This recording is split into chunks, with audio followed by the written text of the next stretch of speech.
Here's New York Post on its famous gossip page 6, reporting yesterday, I believe it was, that she walked off with it. She just walked off with it.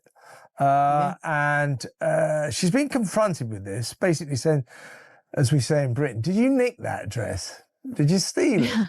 Did you steal it? She walked into Paris Fashion Week uninvited, and chaos followed fast. She showed up wearing a brand that had just faced backlash over children-themed ad controversy, then reportedly bumped heads with the designer on camera. As if that wasn't enough, a British actress appeared to freeze her out mid-conversation, and then came the moment that shocked people even more. Filming herself driving past the tunnel where Princess Diana died and posting it on Instagram like it was some casual Tuesday outing, all in 1 week. Clothing worn by members of the royal family and other public figures has been targeted for resale in the past, making the practice both common and precautionary. So basically, Meghan saying, I hate my diehard fans that would want to buy something I wore. I mean, she's blaming the fans that would want to buy something she wore. And somehow, that still doesn't crack the top 3 today. Here are 10 reasons the fashion world seems completely fed up with Meghan Markle. And at the end, we're breaking down, by outfit, the 10 worst things she has ever worn. One comment nailed it perfectly. She has this wild ability to make luxury designer pieces look cheap and tacky. By the end of this, you'll see exactly how she pulls that off, and what every fashion lover can learn from each style disaster. Stay with me, because number 1 is unbelievable. Number 10, she kept the dress. Here's how fashion loans are supposed to work. Royals can't accept gifts because of conflict concerns. What they can do is borrow. A designer sends over a piece, you wear it, they get exposure, and then you return it quickly in perfect shape. Simple deal. But critics say Meghan doesn't always play by those rules. This rather bulky column dress, this looks a little intense. I feel like this doesn't fit her very well. And she's doing that. Here's that aggressive slicked back hairstyle. And you can see here how it makes her face, it's just less flattering to her face to have that aggressive of a slicked back hairstyle. It's also not always the best option if you have a particularly long face or a particularly wide, round face. Insiders claimed showrooms even built in what they call Meghan buffer time. Extra days added onto loan periods just because delays were expected. Imagine being known for that. Then came the $1,700 Galvan gown loaned for a variety shoot in 2020. But 2 months later, the same gown popped up again in her Netflix trailer, and that set off major talk. Page 6 claimed she walked off with it. Her team slammed that as categorically false, but fashion insiders had their own opinions. One comment put it brutally: not returning loaned clothes is called stealing. Harsh. But that kind of talk spreads fast in fashion circles. Designers talk, stylists talk, showrooms talk. And for years, whispers have followed the same warning. Don't lend her anything you expect to get back. Once that becomes your reputation, invitations start drying up fast. Number 9, the wrinkle problem. In high fashion, showing up in wrinkled clothes is almost like showing up drunk. Online. And here's just a fun backstory. Meghan went to the Balenciaga show in Paris. That was interesting. Where they had to apologize recently for inappropriate ads involving children holding teddy bears with bondage costumes on. So predatory behavior from Balenciaga. There's Meghan Markle elbowing her way to the front row. And then a few days later, she's going to go accept an award in New York for protecting children. Again, I would say to you, make it make sense. It sends a message that the designer's work means nothing to you. And we're not talking about one tiny crease here. We're talking coats looking crushed like they've been shoved in the bottom of a bag for hours. And with her fabric choices and schedule, that may be exactly what happened. She keeps leaning towards silks, thin cottons, loose unstructured fabrics. Beautiful materials, sure, but terrible choices when you've been sitting in a car for 40 minutes before a public event. That's where people draw comparisons to Catherine, Princess of Wales, whose heavy knits and structured wool pieces have been photographed thousands of times, looking polished every single time. That isn't luck, that's strategy. Even Meghan's wedding dress, the most photographed dress of her life, sparked talk because viewers noticed visible wrinkles on the day. A former Mulberry creative director even pointed it out publicly, and critics kept repeating the same thing, with reports of huge spending on clothing in 2018 and steamers costing almost nothing. It's been revealed that Meghan Markle actually invited herself to this Paris Fashion Week show earlier this month. Now, the Balenciaga designer has claimed that she reached out and she said she would love to come to the show. People saw this less as an accident and more as a choice. Then number 8, critics say she struggles to read a room. Take Smart Works, the charity helping unemployed women dress for job interviews and build confidence. Meghan arrived in a reportedly £2,600 Oscar de la Renta coat, oversized by several sizes, wrinkled paired with bold cow print shoes, at an event centered around women who often can't afford professional wardrobes. People noticed. The coat had no buttons, no belt, just hanging open with sleeves swallowing her hands. Then inside, she took it off and wore a t-shirt dress, while nearly everyone else in the room wore long sleeves. That alone sparked chatter. But critics pointed to even heavier moments, including an event for bereaved parents who had lost children to online harm, where some felt her styling and tone missed the emotional weight of the room. And that's the bigger claim people keep making. It's not always just the clothes. It's the timing, the message, and the mismatch that stir controversy. She was the host. She was supposed to set the tone for the room. But critics exploded over what she wore, an off-the-shoulder look at an event with grieving parents who had lost children because of online harm. One comment summed up the backlash brutally.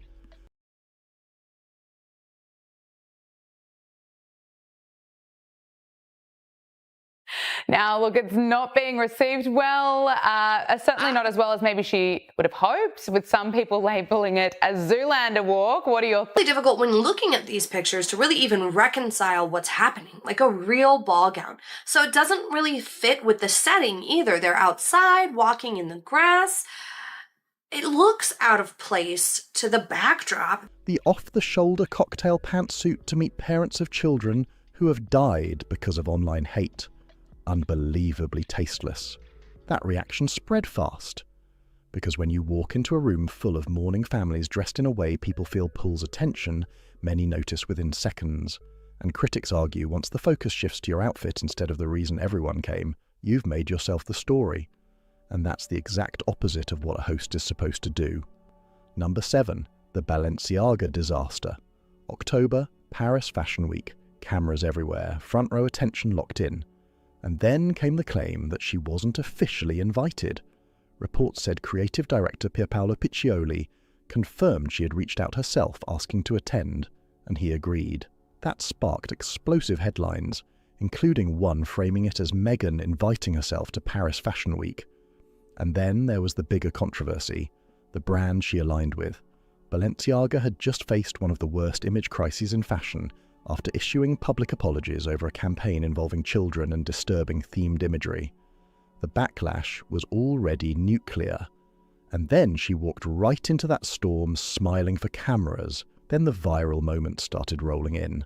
Royals who go out, they have a lot of discussion. They have weeks of studying it and what's appropriate and what isn't. But one of the things I think is that her behaviour, looking like that, so inappropriate, will sort of slide down to affect the royal family because they had so much that was royal. You know, they're going from one thing to another. Videos had people claiming she nearly headbutted the designer during a greeting. Another clip showed Dame Kristin Scott Thomas appearing to turn away mid-conversation, and social media ran wild with theories.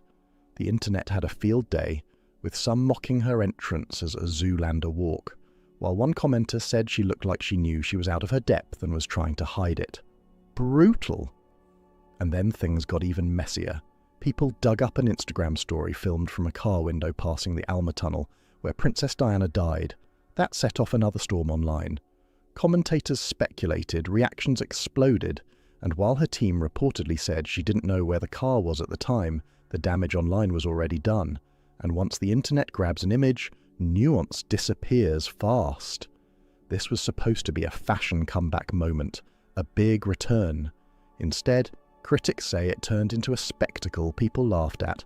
And the loudest part of the story wasn't the fashion, It was that she allegedly showed up uninvited in the first place. Number 6, the tailoring trap. Here's something most people don't realise.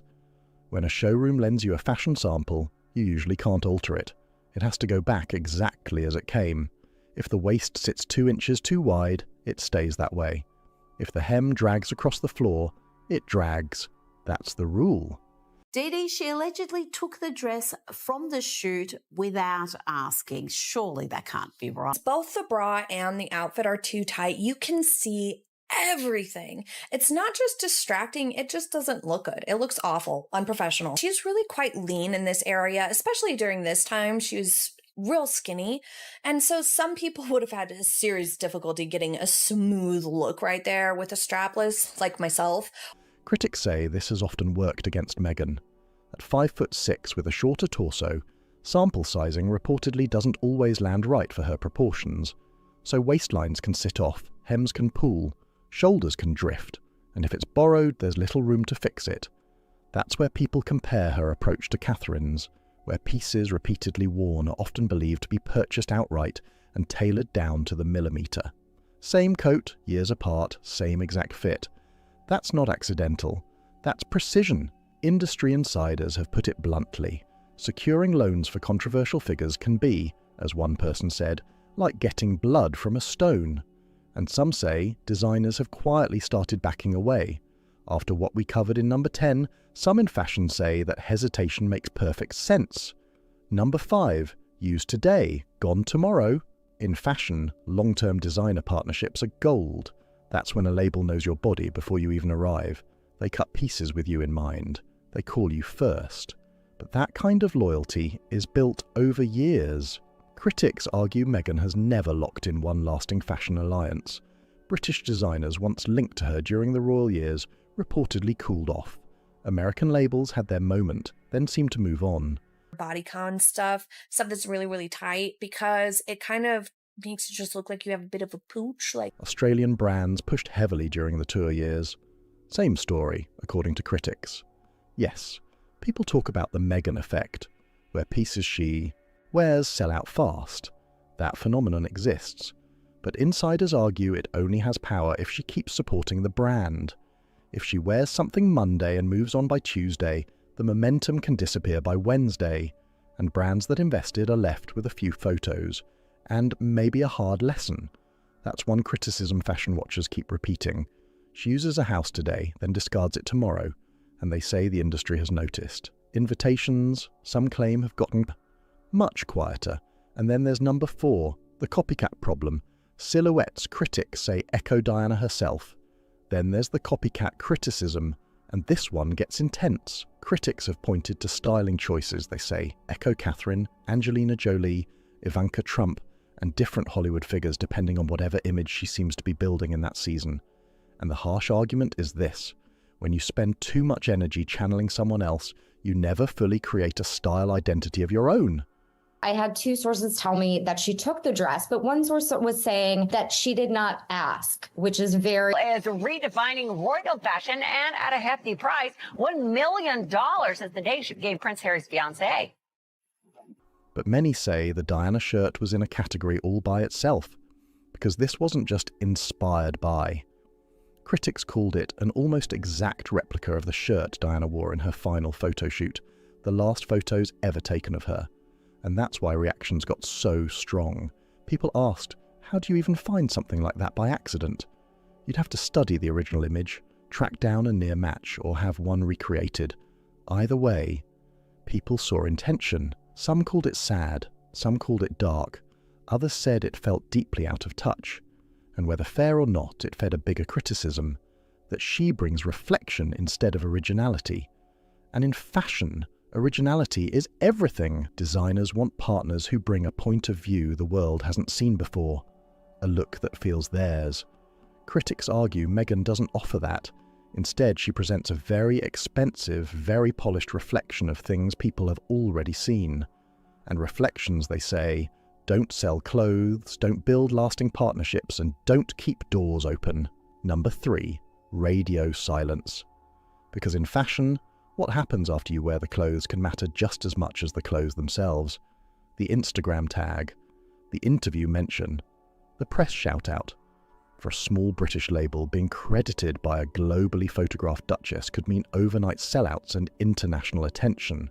Critics say Meghan hasn't consistently delivered that kind of support. They point to interviews discussing her looks with no designer mention. Like you have some sort of a weird shelf in this like weird droopy umbrella is what it reminds me of. Like a weird umbrella. You don't want that on your outfit. Also, she should have worn a smoothing garment. You know, you're being photographed on a day like this. You don't want your belly button on display for the history books, okay? It shouldn't be showing through in a really classy dress like this. Coverage centered on her style while creatives stay invisible, and that has frustrated some in fashion circles. Then people compare it to Catherine, where appearances are often tagged quickly, boutiques get named, pieces sell out before photos finish circulating, and designers reportedly compete for the chance to dress her because the return feels guaranteed. To be fair, supporters point out Meghan's more recent investment in shopping platform collaborations has credited outfits more consistently. Whether that reflects real long-term support for designers or something more strategic, critics say the debate is still very much alive, or maybe a revenue split, which critics say could work out very nicely for her too. Either way, the fashion world is watching and reserving judgment. Number 2, critics say she doesn't listen. In fashion, almost everyone who lasts long-term is coachable. They have opinions, sure, they push back when needed, but they leave room for people who know things they don't. That's how style evolves.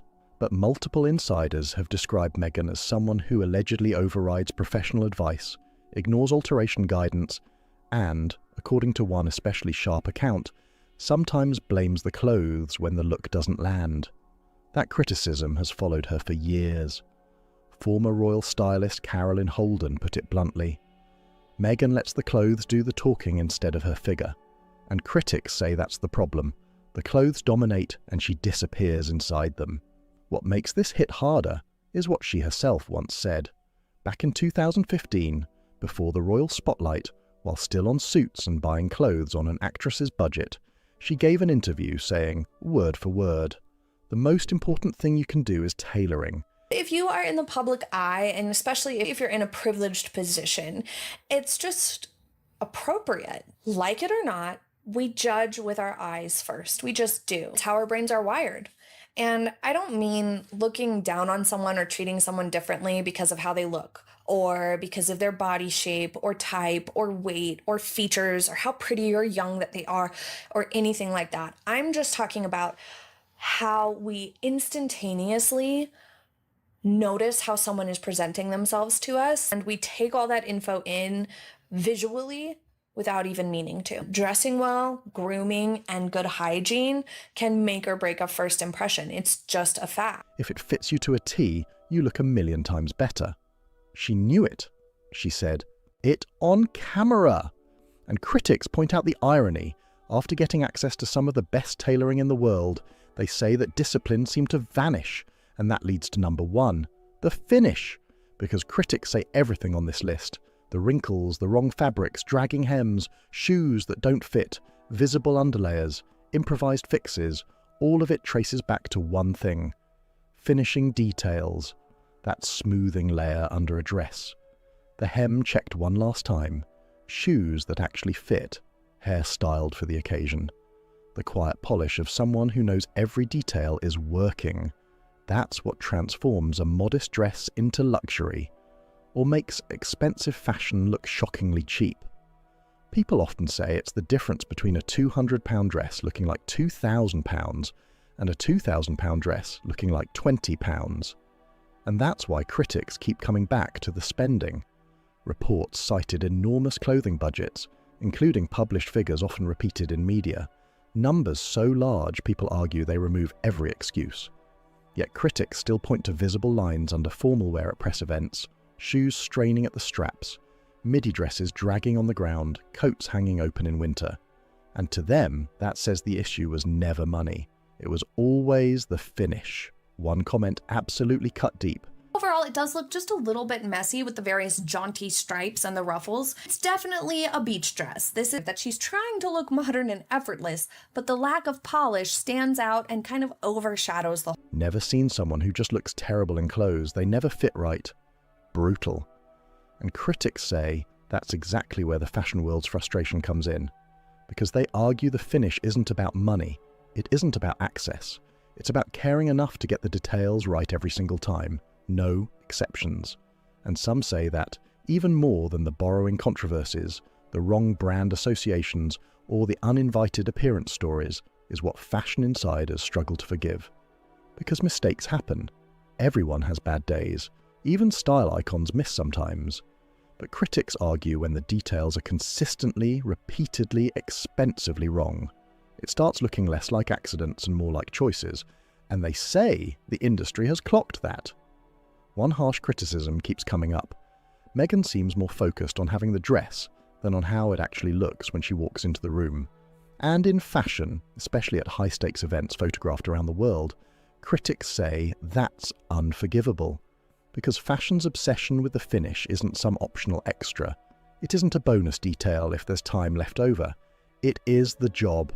And critics argue that's the one thing, across years and millions reportedly spent, she has struggled to deliver. So, we've covered 10 reasons the fashion world, according to critics, has felt let down. Used, frustrated, and in some cases quietly ghosted. Because she has her stupid bra flapping around in our faces. It's just all you see when you look at this outfit. It literally looks like a cookie cutter on her chest. It's so strange. And even if she had a smooth underlayer, this particular dress is too tight for her. But that was the why. Now let's get into the what. The 10 worst outfits she has ever worn. The looks that made fashion people wince. The outfits that had comment sections all saying the same thing. And exactly what critics say went wrong in every single case. Because every fashion disaster carries a lesson, even the spectacular ones. And trust me, number 1 is wild. You are not prepared. Number 10, the Smart Works coat. Reportedly £2,600 when critics tore it apart. 3 sizes too big. No buttons. Wrinkled beyond rescue, a t-shirt dress underneath. In January. Then the cow print shoes critics said looked too large for her feet. One comment compared the whole look to an unmade bed, and that line spread everywhere. To critics, it wasn't just one bad coat. It became a symbol of everything they say goes wrong.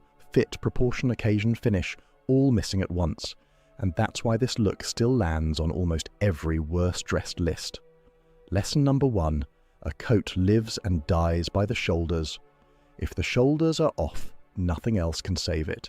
Not the fabric, not the price tag, not the label. Once that structure is wrong, the whole look can collapse. Number 9, the bereaved parents event. Critics pointed to mismatched creams and whites clashing against each other. Had everything all at once. What was that show or that movie, Everything Everywhere All at Once? That's what this outfit is. This is what it is. We've got buttons, a belt that's huge and floppy, a crossbody bag, lots of bracelets and jewelry, a blazer just over the shoulders, not on, and strappy shoes, and stripes. So much happening, and an awkward slit.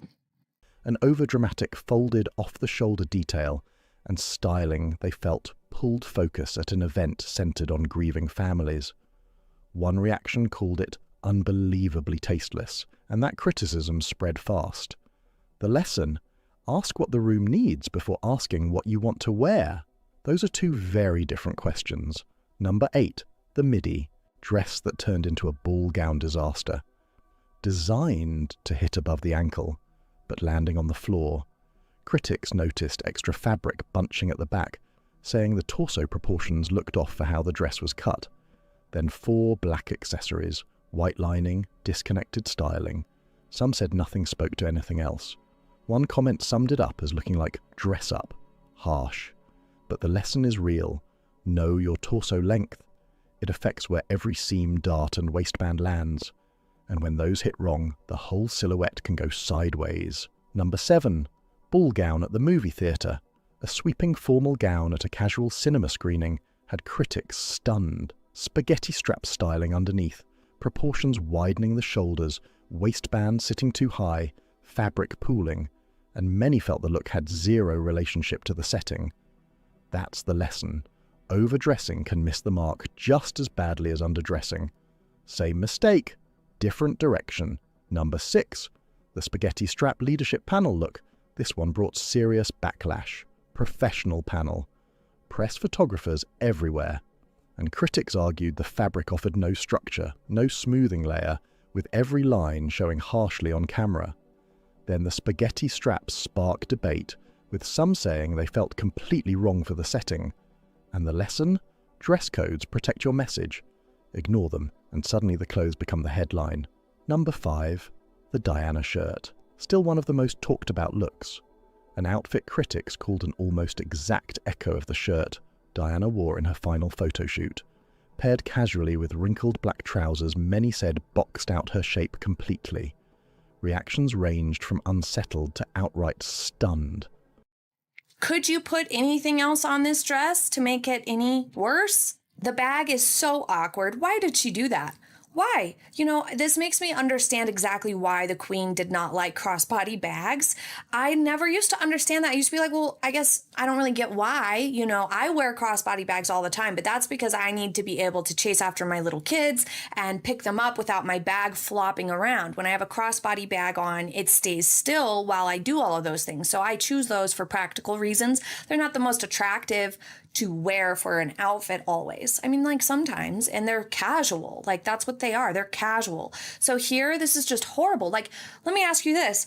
Do you ever see women on the red carpet for like the Oscars wearing a crossbody bag? No. No, you don't. You see them carrying a clutch because that is what you do for nice things. One critic called it sad. Others called it dark. Some simply said, strange. And the lesson? Every outfit says something. Make sure you know what your clothes are saying before you walk out the door. Number 4, the messy everything day. This one looked to critics like every element was fighting every other element. A symmetrical hem hanging below a designer coat. Coat lifting strangely at the shoulders. Shirt loose over a skirt. Nude shoes with an all-black look. Hair people mocked as looking like the appointment got cancelled. And the brutal criticism? Designer coat, B-team outfit, still looks cheap. The lesson here is huge. Every outfit needs one center of gravity. One focal point, one anchor. When everything competes for attention, nothing wins. And when everything competes, nothing wins. And critics say nude shoes with black. Never the answer. Number 3, the strapless and the bra strap disaster. This look had people stunned. Critics said the original strapless design already felt questionable for the setting, and then came the improvised fix, a bra strap looped around the neck, and that's the moment many said the whole thing collapsed. The structured top fought her shape, the bodice looked boxy and squared off, proportions felt wrong, and the whole outfit, critics argued, looked thrown together in a panic. One comment said it looked like something a teenager would assemble at the last second. Harsh, but memorable. And that leads to the lesson. Improvisation almost never saves an outfit. If something isn't working, the answer usually isn't to force a fix. It's a different outfit. Number 2, everything, everywhere, all at once. This look was pure overload, according to critics. Stripes going in 3 directions, a loose belt, angled slit pocket, blazer, mismatched crossbody bag, stacked bracelets, strappy shoes, hair down, every element demanding attention at the same time. And when the blazer came off, critics even noticed tabs hanging from the shoulder straps. One reaction said, if you put this on a supermodel, it would still look chaotic. That's how deep the criticism ran. Lesson: get dressed, then take one thing off, then maybe another. Because the best dressed women in the world are often wearing less than people think. Simplicity reads expensive. They took a woman's assets, her figure, and just made it all worse. Hid everything good and made everything worse. Is what this looks like. Since when is that fashion goals? Inverted nipple cups. Nightmare fuel. Poof at the belly. Who doesn't want to look like they have a beer belly in an evening gown? Wrinkles. Everywhere. as if this dress didn't have enough disasters. The high slit and the plunge are competing with each other, and they're creating a widening effect because they're drawing the eye straight to the bulge in the middle, and then everything else just looks wide from there. It's widening the shoulder line, the width of the straps, and the angle that the straps are going is further encouraging you to view her shoulder line as even wider than it is. And now, number 1, the red Carolina Herrera. For some critics, not even close, the worst outfit she has ever worn. The colour, stunning, truly gorgeous. But critics say everything else went wrong. The chest darts pulled the wrong direction, a faux bustle added width at the back, high slit and deep plunge competing for attention at once, straps angled outward, broadening the frame, waist sitting too high, shortening an already short torso, wrinkling, puckering, pulling through the fabric. Even critics pointed to the severe slicked-back bun and sharp liner, saying nothing in the look softened the effect. And then there was the occasion, worn to an event honouring military veterans, that made reactions even stronger. Because critics say, once you see that lipstick red gown in that setting, you can't unsee it. Some called it nightmare fuel. Others said it perfectly summarised every problem we've talked about today. Fit issues, proportion mistakes, occasion mismatch, and missing finish all in one look. And the lesson here is huge. Critics often say broad shoulders and a short torso benefit from V-necks, A-lines, defined waists, shapes that elongate and balance. This dress, they argue, did the exact opposite, all at once, under flashbulbs honouring veterans. That's why for many, it lands at number 1. 10 reasons, 10 outfits. And honestly, narrowing this down was the hardest part, because I already know some of you are typing the ones we left out. The shorts at Invictus, the brown pyjama trousers in Colombia, the backless dress at a school in Nigeria. We saw those comments. We hear you. Now it's your turn. Which outfit made your jaw drop the most? And which one did we leave off that absolutely deserved a spot on this list? Drop it in the comments right now. I read every single one. And if you enjoyed this breakdown, make sure you like this video, subscribe, and share it with friends. Said that he would like to see you do more to end the war in Ukraine. Do you think it's appropriate for a royal to make those comments ahead of the visit on Monday? Prince Harry? Yes, sir. How's he doing? How's his wife? Please give him my regards, okay? No, I don't know. I know one thing. Prince Harry is not speaking for the UK. That's for sure. I am here as a soldier who understands service, as a humanitarian who has seen the human cost of conflict, and as a friend of Ukraine who believes the world must not grow used to this war or numb to its consequences. Is Prince Harry making a bold move at the Trump administration right before King Charles' big visit next week? The Windsor family appears to have shattered that old never-explain code with a statement that stunned royal watchers everywhere. A senior palace official reportedly dropped major news in a press briefing that sent drama racing from London straight into Washington. Reports suggest the palace has drawn a hard line, with claims Harry has been pushed fully out of the inner circle. As of April 2026, the message looked brutal. No authority to represent the crown, no diplomatic standing, and no clear road back. Then the pressure exploded when Harry made that surprise stop in Kiev, delivering remarks many saw as a direct shot at Trump-era foreign policy. I think I'm speaking for the UK more than Prince Harry, but I appreciate his advice very much. Would you have great advice to the dinner and to the state visit? Well, I look forward to the dinner. We're having King Charles come. He's a friend of mine. We're really looking forward to it. We've spoken, and we're going to have a great time. I tell you, if I had that ballroom built, it would be full. I wish we had more seats. Love the UK. I love the UK. I think they made a big mistake on energy. You should open up the North Sea in Aberdeen. You should open it up. And the other thing is they've made a big mistake on immigration. That move raised eyebrows fast. Critics saw Harry stepping into global power politics, speaking on treaty duties and American leadership like a major statesman. And some insiders framed it as the breaking point for both royal insiders and political heavyweights. Then Trump fired back hard. His response hit like a headline bomb and had people saying Harry was facing serious public embarrassment on the world stage. Trump's pushback was painted as more than politics. It was framed like a takedown of Harry's whole public image. He is not a royal in this country. He represents no one but his own interests. He is a private citizen, Trump said, in remarks that fueled even more controversy. That moment had critics saying the polished royal-style image around Harry was starting to crack. Trump's comments also put heat on what some call the Sussex brand machine in California. For years, Harry and Meghan have been accused by critics of mixing private business influence with royal prestige. But this reaction put focus on where symbolism ends and official power begins. That legal grey zone suddenly became the centre of the storm. Then came the diplomatic angle, and this is where things got even more explosive. Under the Vienna Convention on Diplomatic Relations, working diplomats and royals on state duties can receive major protections: immunity, exemptions, state-backed security, the whole package. But Trump made one thing clear in this clash: Harry and Meghan do not hold that status.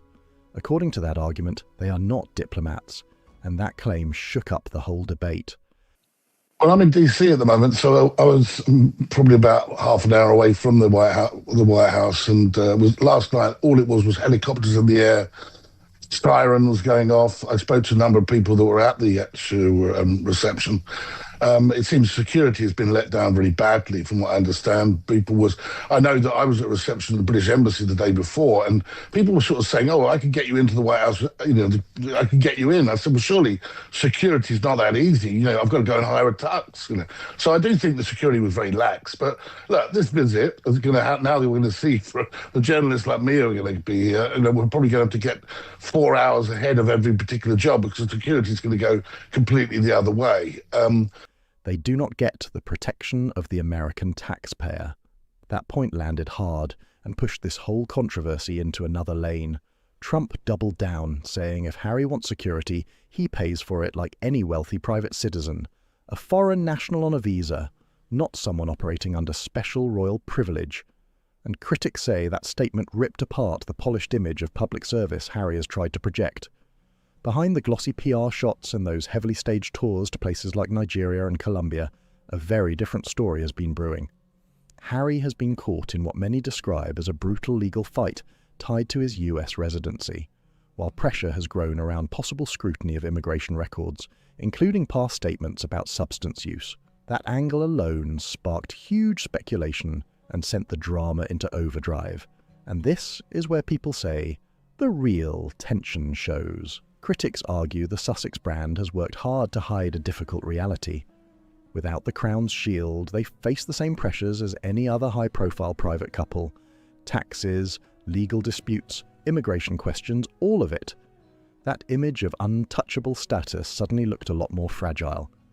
Palace frustration reportedly goes even deeper, because some insiders view Harry's recent moves as strategic, even psychological. Right as King Charles and Queen Camilla prepared for a major US visit meant to reinforce the special relationship, the Sussex camp announced they would not be involved due to scheduling conflicts, but some saw that as something else entirely, not absence, but positioning. Critics claimed it looked like an effort to turn exclusion into choice. The idea, they say, was to make it appear Harry was too occupied with his own royal-style responsibilities to meet his father, almost creating the image of a parallel court. And that sparked serious talk that every headline about the King's visit could end up pulling Harry back into the centre of the story. I suspect that it'll be a successful visit in terms of the special relationship. But you've got to remember, we are here to mark the 250th anniversary of them kicking out King George's ancestor, George III, as monarch. So, it's not always been that great a special relationship. We did come back and burn down the White House. So, look, I think that that's recent history where we're looking at, the World War II in particular, more than anything. And so I think that there'll be a conversations in private with the King and Trump. I'm sure that they both respect each other. They both know they've got a job to do. But anything that's said about Starmer will remain private, at least I think while the King is here, because that would cause a bit of an embarrassment for the King. I don't think Trump wants to do that. Some royal watchers even called it shadow diplomacy, and they point to the Sandringham Agreement, arguing this kind of unofficial royal-style activity crosses lines long considered settled. Even Harry's repeated use of the word service, especially in interviews like Good Morning America has been read by critics as highly symbolic.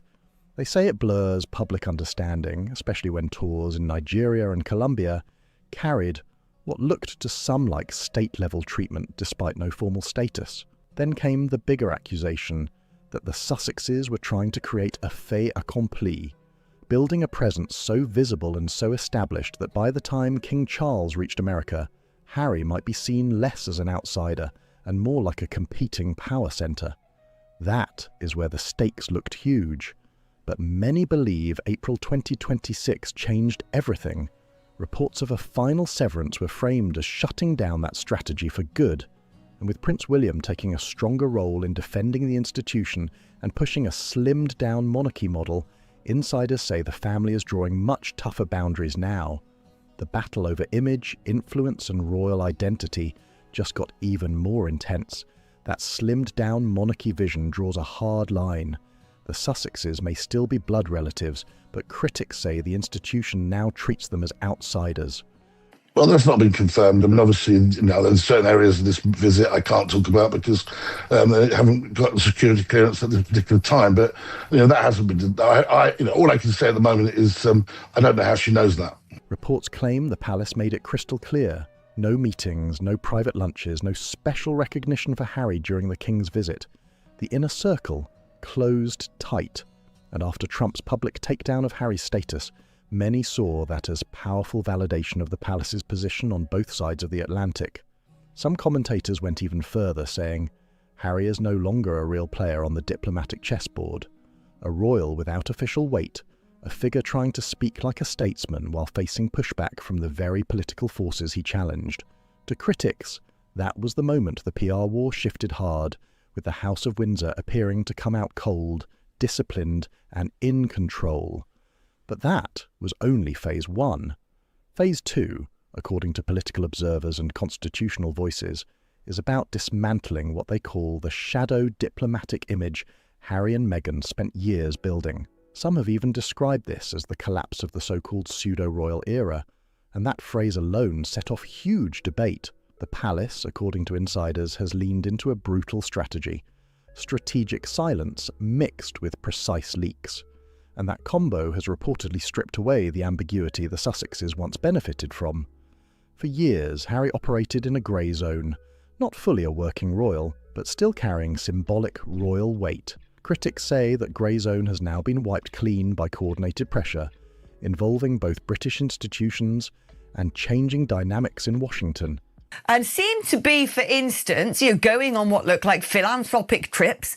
But at the same time, Meghan Markle's then been attempting to flog copies of the clothes she was wearing that day on an internet site that she herself has now invested in. What the Queen didn't want to happen, i.e., those two using their royal titles to try and spin some profit, it seems to be exactly what's happening now. And suddenly those self-styled diplomatic-style trips to international capitals are being looked at in a very different light. What supporters called relevance building, critics are calling image projects, even vanity missions. Those tours, some insiders allegedly labelled fraudulent tours, were said to create a visual story of influence through motorcades, elite receptions, and high-profile appearances that looked far more official than critics believed they were.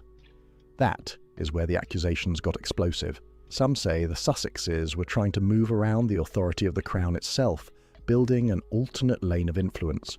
But observers say the game has changed now. Reports claim the palace quietly sent a firm signal through British embassies and high commissions. Harry and Meghan travel as private individuals. No official mandate, no message carried on behalf of the King, and any honours or ceremonial treatment they receive are personal courtesies, not acts tied to the British state. That distinction may sound technical, but in royal power politics, critics say it changes everything. This loss of standing looked even more dramatic when Donald Trump stepped into the fight with a wave of sharp public remarks. Critics say that changed the whole power dynamic overnight. By focusing on the legal vulnerability of Harry's status in America, Trump pushed the story out of royal gossip and into serious political territory. The contrast was impossible to miss. A working royal on official state business carries diplomatic protections, but Harry, as critics pointed out, is operating as a private individual under US immigration law. Then came the immigration pressure, and that sent shockwaves. Trump publicly questioned the integrity of Harry's immigration application, pointing to Harry's own past admissions about substance use, an issue critics say raised uncomfortable legal questions. That move was seen as a direct hit on Harry's sense of security, with a message many interpreted as brutal. The royal name does not place anyone above the normal rules applied to foreign nationals, and that is where the civilian reality hit hard. Without diplomatic immunity or state-backed protections, the Sussexes face the same scrutiny over taxes, compliance, and legal exposure as any wealthy immigrant family. Yeah, I mean, I'm a royal editor of the Sunrise show in Australia. I know Australia quite well. I didn't go in this one because I'm a royal editor. I don't cover sort of non-working royals that well, actually. So they were described as non-working royals. However, I would say this, that there is a problem for the royal family going forward because the size of the crowds were big and the media attention towards Meghan and Harry was huge. Now, I know that we at this end are saying, oh, no, we should ignore them. And we should, and I didn't go down there to cover the story. To critics, this was no longer just a fight over image. It was turning into a struggle over legal vulnerability and survival. Commentators say Trump's rhetoric stripped away the aura of prestige and forced attention onto something far more ordinary, a couple navigating American law without royal machinery smoothing the road. And next to the formal state visit of King Charles, some framed Harry's separate positioning as a striking contrast. Institutional power on one side, personal ambition on the other. Harry's decision to stay away from the King's visit, citing scheduling conflicts, drew even more heat. Senior courtiers, according to reports, mocked it as a transparent, defensive move. Some palace leaks even suggested that if Harry had sought a meeting, it may have been rejected over concerns tied to national interest and message discipline. That claim added even more fuel to the fire.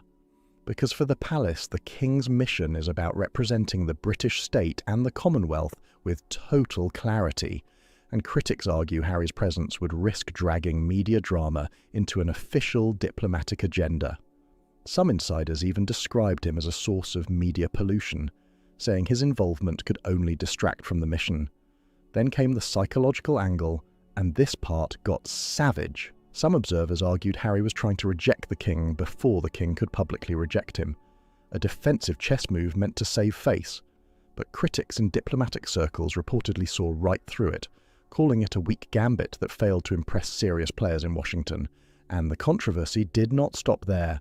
The Sussexes have also faced accusations from critics that non-profit activity has at times blurred into political influence work, something royal traditionalists fiercely push back against. Their advocacy around issues like speech policy and environmental debates has drawn criticism from constitutional conservatives. But they are getting attention and they're getting traction. This is exactly why the Queen said you can't be half in, half out, and you can't be a signed-up full working royal if that's the case, because ultimately the monarchy has to. It's getting enough money for the taxpayer anyway, with all the security it's paid for. He can't start, adding bits on and saying, "Oh, we get paid for appearances," and then boost it by investing in companies that are set of flogging your wares. It's ridiculous, and they must realise that. Unless I know that Harry's not the sharpest tool in the shed, but he knows exactly what he's doing. Who argue those moves push too close to political lobbying. That charge has only made this clash feel even bigger. Not just royal drama anymore, but a fight over influence, power, and legitimacy itself. The palace has reportedly made one thing very clear: using the Sussex title to gain access to high-level political circles in the US crosses a serious line. Critics say this cuts right to the heart of the grievance. The argument is simple, but explosive. Harry is using a title tied to a system he no longer serves, to play in arenas he's no longer authorised to represent. And as April 2026 unfolds, many say that door is being slammed shut for good. What once looked like family tension is now being framed as something much bigger, a permanent break with geopolitical consequences. Palace insiders and commentators have painted Harry as a man out of sync with the role he once held, trying to speak on democratic duties in America, while still carrying a hereditary title from abroad. Critics have called that contradiction the height of hypocrisy, and that charge has only intensified.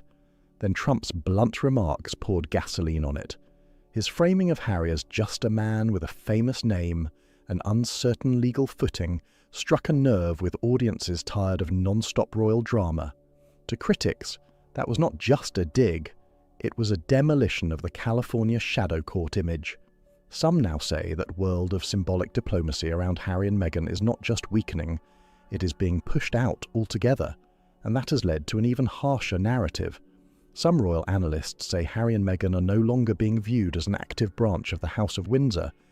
But also, how problematic is it, for want of a better phrase, that someone like Prince Harry, he's still got the title Prince, of course, but he's not a working royal, and yet the monarchy in this country represents our head of state, went along to Ukraine and seemed to make a sort of veiled, barbed comment about perhaps the lack of American involvement in that war. This is essentially a rogue member of our royal family meddling in foreign affairs decisions. But as a warning about what happens when celebrity ambition collides with institutional power. That is a brutal storyline, and it has been gaining traction. Analysts have also pointed to what they describe as a recurring pattern. Tactical leaks, surprise announcements, carefully timed media moves from the Sussex PR orbit that critics say often appear when working royals launch major missions, and they argue this is not random timing. It is part of a deliberate parallel narrative challenging the authority of the throne. According to that view, whenever King Charles or Prince William steps into a major speech, tour, or global moment, another competing storyline seems to rise out of California. Critics say the strategy is to force the public into a choice: traditional monarchy or a celebrity-powered alternative Harry is trying to market to America. And then came one of the most explosive claims yet: talk of a so-called shadow diplomatic network. Some reports suggest former advisors and PR strategists have been used to move around official channels, building influence outside the palace structure. Critics say this network has helped push selective information to sympathetic biographers, shaping Harry as the wounded outsider fighting a cold establishment. But that victim narrative, some argue, has taken damage because of the sheer aggressiveness of recent moves. Critics say the image of quiet exile does not fit when Harry is stepping into headline-making geopolitical spaces, and many point to Kyiv as the clearest example. That appearance was framed by critics as the ultimate overreach, not just symbolic activism, but a dramatic attempt to project relevance on a global stage. And in the eyes of opponents, that was the moment the strategy stopped looking bold and started looking reckless. By stepping into a highly sensitive conflict zone and delivering political-style demands touching the United States, Harry was seen by critics as trying to cast himself as a global power broker. The move looked huge, almost like an attempt to create a fait accompli, where the world would start treating him as the truly relevant royal, while the king appeared merely ceremonial. Well, you're spot on, Alice. Number one, in Australia, of course, the king's not only the king of this country, he's the king of Australia. So Harry going down there and having security being paid for by the Australian taxpayer, not the British taxpayer, that's just as problematic for the king. On the second point, he's now living in America with his American citizen wife, and obviously she clearly supports the Democratic Party or the Meghan Party. Maybe she's going to stand one day, who knows? But the reality is, Harry, by going very partisan, is embarrassing his father just before he arrives. But then came Trump's intervention, and many say that was the hard reality check this media strategy never saw coming. Because critics argue Trump exposed the biggest flaw in the plan: influence means little in high-stakes diplomacy without sovereign authority behind it. In global power politics, words carry weight when backed by the force and legitimacy of a state. And Trump's blunt framing of Harry as a private citizen with no representative mandate hit right at the centre of Harry's image. To critics, that stripped away Harry's most valuable asset, the illusion of influence without official government backing. Suddenly, those speeches looked, in that framing, less like diplomacy and more like celebrity commentary. And Trump was quick to hammer what supporters saw as unfair, but critics called obvious: the irony of a foreign national lecturing Americans while facing questions about his own status in the country. And while the political drama exploded, another struggle was becoming harder to hide. Commentators say the financial and legal pressures of the Sussexes' independent life are growing more visible by the day. Without the protections tied to working royals, the costs of security, global travel and legal battles can be staggering. That reality has fueled even more scrutiny. Some palace insiders even note with grim irony that while Harry and Meghan project effortless royal glamour, critics say they are actually fighting a non-stop battle to secure their commercial future. That contrast has become a major talking point. And then there is the branding issue, and this part has sparked huge debate. Critics point to continued reliance on the Sussex title across public-facing projects and personal platforms as proof the royal connection still drives enormous value. And they say that reveals a central contradiction. Claiming freedom from the institution while still drawing power from its symbols, that accusation has hit hard. Inside the royal family, reports suggest the mood has shifted too, especially with Prince William, who insiders say has moved from frustration to full institutional defense mode. He is reportedly pushing to keep the King's US visit completely untouched by Sussex drama, and critics say the palace strategy now is simple: total containment, and that strategy looks ruthless in its discipline. By refusing to react to provocations and defining Harry strictly as a private person, the palace is said to have sharply reduced his ability to create institutional disruption. No public war, no emotional back and forth, just boundaries, cold and firm. And the message critics say is emerging could not be clearer. On what I believe is one of the most important missions of his short reign, and it's difficult enough as it is, without these sort of silly comments from Harry. I'm not saying I disagree with what Harry said, but the timing is wrong, and it doesn't help. You can't, again, it's a question of wanting your cake and eat it. That's what it basically boils down to here. He wants to have the attention of a prince to make these statements, but yet he wants to be a private person and he wants to make his money and be paid for such appearances. Let's be very, very blunt. If he was just a retired army captain, no one would give a damn. Harry can speak, but he does not speak for the crown. He can travel, but he does not carry the flag. He can use the title of Duke, but in the eyes of the state, opponents argue, he is treated as a private foreign national navigating ordinary American realities. And in royal power politics, critics say that distinction changes everything. As the King and Queen prepare for a state dinner at the White House, the contrast being drawn could not look more dramatic. On one side, the King surrounded by ceremony, protocol, and the full recognition of two powerful nations. On the other, critics say Harry is left at a distance, pointing to a busy schedule, while opponents claim the bigger truth is he was never part of the invitation circle to begin with. And that is where many say the real picture of Harry's situation comes into focus. Critics argue this absence is not some power move made from strength, but a retreat shaped by lack of access. The idea of being too busy for the King has been mocked by opponents as a hollow cover story, and they say the international crowd can see the difference. Official constitutional power on one side, celebrity-driven relevance on the other. Then comes April 2026, which some are calling a constitutional turning point. Commentators say these changes could lock in the exclusion of non-working royals from anything tied to state business, putting an end to the era of pseudo-royal tours once and for all. If that happens, critics argue Harry's attempts to build a parallel diplomatic image, including outreach to American political circles, face pressure from both British constitutional structure and hard US political realities. And to some observers, that means the PR war has moved toward a brutal conclusion. They argue the lesson being pushed is simple. A title without a function carries only symbolic weight, and in that framing, Harry's old royal identity starts looking more like a ghost of a former life than an active force in the present. But critics say this goes beyond image damage. They call it a full institutional purge. What some insiders reportedly describe as the Great Clarification is being framed as the systematic stripping away of ambiguity, where lingering titles and half-in, half-out associations are replaced by one hard label: private citizen. And here is where the palace strategy is said to have changed dramatically. No longer defensive, now offensive. not reacting, but moving to protect the institution itself from what critics describe as exploitation of royal symbolism for commercial and political gain.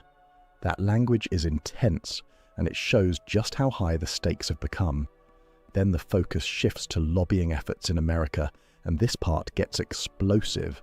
Reports claim advisors around Harry, including figures with backgrounds in major US political campaigns, have explored ways to secure some form of unique diplomatic-style recognition for the couple, despite lacking formal official standing. That claim triggered huge debate. Critics say the goal was to gain protections and elite-level access more commonly associated with heads of state, all framed through non-profit work and global service initiatives. And if true, opponents argue that would have been a massive power play. But according to these reports, the palace worked quietly with the British Foreign Office to make sure the US State Department had no confusion at all about Harry's status. Well, no, that's the issue, isn't it? I mean, are we going to at any point be privileged and honoured enough to have them return back to Britain? Well, that'll be a matter really for the king. I think if he chose, I mean, they are still members of his family, but they're not. And it's been made very clear that they're not really taking part in proper official engagements. But if they decide to do that, I think that my personal opinion, and I've done 35 years of this, is Her Majesty, the late Queen, is a very wise woman, and she understood the situation better than anyone, even better than our current king. And she was very clear in the decision that was made. You can't be half in, you can't be half out. Now, to change that now, I think, given what's gone on, Oprah Winfrey, the books, the cashing in, how could we possibly trust? Message delivered. No mandate, no official diplomatic role, no alternate lane around the rules. And that may be the biggest theme of all in this saga. Every move critics say was meant to build a shadow power structure is now meeting institutional resistance from both London and Washington. And in that clash, the battle is no longer just about reputation, it is about who gets recognised as holding real authority. The official position, as critics describe it, has become absolute. Harry does not represent the king. He does not represent the United Kingdom. And he is to be treated as a private resident, with no special privileges attached to royal status. That message, observers say, could not be more direct. Then Trump's intervention poured even more intensity into the story. Critics say he sped up the stripping away of the royal veneer by openly mocking the idea of Harry as some global leader. Trump's argument hit hard. True leadership comes from a public mandate or a throne, and critics point out he argued Harry holds neither. That framing pushed the debate into another level entirely, and then came the immigration angle, which made the pressure feel even heavier. By raising questions about Harry's residency and possible scrutiny over visa matters, Trump, critics say, turned Harry's visibility from an advantage into a liability. What once looked like celebrity reach suddenly looked in this framing like exposure. That threat of legal scrutiny forced what some call a defensive posture. Critics say it highlighted the brutal contrast of a man once moving with princely privilege, now facing the same immigration questions any ordinary foreign resident could face. That image has fueled endless controversy, but the legal pressure is only one part of it. At the same time, the palace is said to be redefining what the royal family even means in practical terms. Supporters of the slimmed-down monarchy argue it is not just about cost-cutting, it is a strategic move to separate the institution from anyone seen as commercializing the crown, and that is where April 2026 keeps coming back into focus. Some reports claim upcoming mandates could restrict or even end the use of royal symbols and Sussex branding in commercial contexts. If that happens, critics say it strikes right at the centre of Harry's financial model. Because without selling the royal connection to media giants, publishers and global deals, many believe the Sussex brand takes a huge hit. Some observers even say the palace has built a trap. Titles may remain in name, but their commercial power could be boxed in. And if true, that changes everything. Critics say this move also exposes what they believe has driven much of the Sussex strategy since leaving the UK. This young couple, well, they're not that young, in their 40s, they're young to me, but how can we trust them not to monetize if they're coming back? And how do we trust them to say things that are not on the grid, if you like. The monarchy is part of our system of government. We have a constitutional monarchy, a parliamentary democracy. I don't think that Harry's particularly been reading up on his constitutional history. It just seems to be more of a Kardashian than a Windsor. Not just independence, but monetisation. That accusation has become a huge part of the battle. Then there is the media warfare angle, and this part gets wild. Palace watchers have pointed to a pattern where Sussex announcements, trailers, launches, charitable headlines seem to appear during major moments for Prince William or the King. Critics have labelled that media sabotage, saying it is designed to compete with official royal business. But opponents say that strategy now looks desperate, not powerful. Because as some critics put it, someone who truly has a parallel court does not need to draft off his brother's calendar for attention. That line has been repeated a lot, and it stings. And the palace response, critics argue, has been ruthless in its precision. By surrounding the king's visits with major diplomatic significance, trade, security, statecraft, they make Sussex PR moves look small, flashy, even self-indulgent by comparison. That contrast was reportedly on full display in recent preparations. While the King's team was said to be discussing trade arrangements and security cooperation with American officials, reports claimed Harry's side was struggling to secure meetings, even with regional political figures. Some reportedly cautious about appearing aligned with anything seen as rivaling the official British mission. And that contrast, critics say, says it all. One side operating through institutions and state power, the other fighting for relevance through optics and access. And in a battle like that, symbolism alone may not be enough. The world, critics say, is watching the slow but steady erasure of Harry from the global power structure. A figure once tied to monarchy is now, in this framing, being pushed towards celebrity gossip territory and away from the serious worlds of the Oval Office and Westminster. That contrast has become impossible to ignore, and some observers argue the palace has a much bigger endgame: total institutional severance by the end of April 2026. Not just legal distance, not just financial separation, but psychological separation too. A complete break in every sense. Reports suggest the King and Prince William have signalled the era of olive branches may be over. Critics say the focus now is not reconciliation, but protecting the survival and prestige of the monarchy as a national institution. And in that climate, attempts to stay in headlines through family tensions are said to be hitting a wall, because many say the palace's strongest weapon right now is silence, not reacting, not engaging, not feeding the cycle. And critics argue that silence sends one brutal message: Harry is no longer central to the institution's conversation. That is a cold move, and some say incredibly effective. To opponents, this has become a hard lesson in what happens when someone steps away from the crown's spotlight. Outside that structure, the symbolism fades fast and ordinary pressures take over. That theme keeps coming back.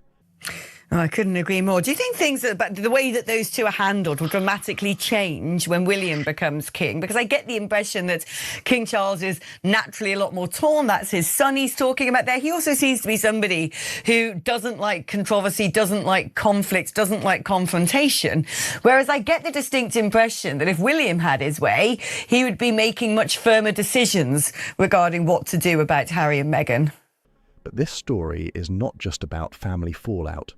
Critics say it is also about the collapse of Sussex influence in American political circles. For years, Harry and Meghan were seen as building relationships with powerful political figures to reinforce an image of global relevance. That was part of the strategy many believed gave them weight. Now, some observers argue the changing political climate in America has exposed how fragile those ties may have been. As constitutional realities and legal questions have grown louder, critics say parts of Washington's political elite have started creating distance from the Sussex orbit, and that has fueled talk that the era of the unverified royal is over. Traditional statecraft, critics say, is reasserting itself, and symbolism without official authority is running out of room. Then comes Trump's role, which many call a major catalyst in this shift. His direct and very public intervention pushed Harry's status into a broader law and order debate, and that changed the stakes dramatically.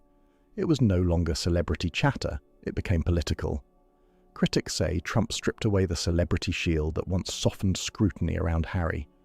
By framing him not as a royal figure, but as a foreign national subject to immigration and tax law, opponents argue he turned Harry's status into a vulnerability rather than an advantage. And that, many say, created a hostile climate for what critics have labelled Sussex shadow diplomacy. Because once influence is tested against law, institutions and state power, symbolism alone can start looking very thin. That is why some observers say this is not just the decline of a personal brand, it is the collapse of a whole parallel power project. And in that reading, Harry is not simply being criticised, he is being edged out of the very arena he tried to enter. Critics say this has pushed Harry into a corner, forced to navigate a legal system no longer assumed to give him the benefit of the doubt, and that has changed the whole atmosphere around him. The possibility of scrutiny over residency issues has become, in this framing, a harsh reminder that the special relationship between the UK and the US belongs to the Crown and the state, not to a private individual living outside official structures. The palace, according to reports, has used this political shift to reinforce the boundaries laid down in the Sandringham Agreement, and that is where things get serious. Some claims suggest the British government, working alongside the royal household, has quietly briefed international partners that the Duke of Sussex carries no official standing in diplomatic matters. Critics say that move was designed to stop any use of the Sussex title to influence policy or gain access to sensitive political discussions. The signal being sent was sharp. Engagement with Harry is personal, not governmental, and carries no official weight in the eyes of the British state, and observers say that message has had ripple effects. Some point to a cooling in relationships with political figures in America, governors, senators, major players who once welcomed the reflected prestige of royal association. Critics argue that enthusiasm has faded as institutional boundaries hardened. Then there is the financial pressure, and this part has become a huge talking point. Palace watchers have pointed to what they call growing strain beneath recent Sussex PR moves, arguing the costs of maintaining a royal-style global image without Crown support are enormous. Security, travel, staff, legal teams, all of it adds up fast. And that is where Harry's push to be treated with high-level diplomatic significance is colliding with reality, critics say, because every convoy, every protection detail. Well, I mean, first of all, I say God save the King. The man is working very hard for our country, and I hope he has a long and illustrious reign. When it comes to William, we'll wait and see. My personal belief is the father is always torn when it comes to their children, and you forgive them pretty much everything. Maybe you shouldn't, but I mean, I know I would. But this is not about just being a dad. This is about being a king. And the Queen in the 90s made a very clear decision when she was on the top job, and that top was to say, no, you can't do it, Harry. Now she's dead, sadly, and we have a new king. And now that, it seems to me that Harry is just ignoring what he agreed with his grandmother and rewriting the contract of the Sandringham Summit. Now, that really is unacceptable and shows disrespect. Every elite logistical setup now comes at private expense. That changes the game completely. Trump has been especially outspoken here. Critics point to his argument that American taxpayers should not fund protection for someone who does not represent a sovereign state. And that line landed hard because it turned a prestige issue into a dollars and cents argument the public instantly understands.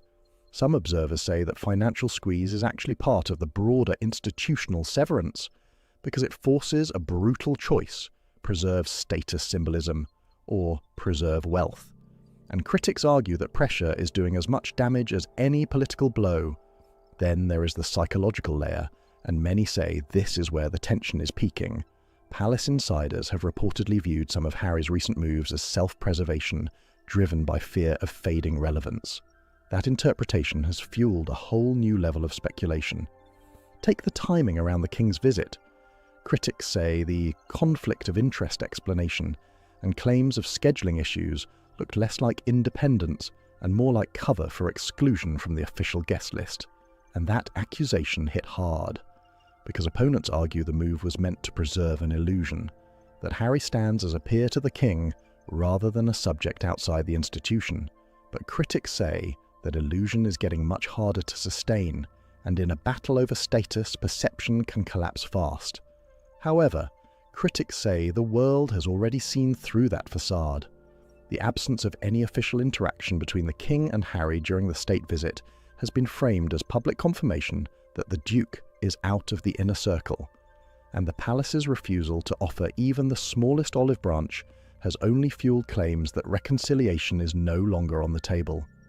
As April 2026 approaches, attention has shifted to what some describe as a final severance framework. Reports suggest this agreement could serve as the legal foundation for a completely redefined relationship between the monarchy and the Sussexes, and critics say it may include strict limits on the use of royal imagery and titles in any way that could imply representation of the state. That would be huge, because insiders claim King Charles and Prince William are fully aligned on one core principle: the dignity of the institution must be protected at all costs. And in that view, Harry's effort to build what critics call a parallel court failed for one simple reason. It lacked the one thing monarchy depends on: state recognition. And that has led to a brutal conclusion many commentators keep repeating. Harry may have stepped away from the royal family, but critics say he could not take the power of the institution with him.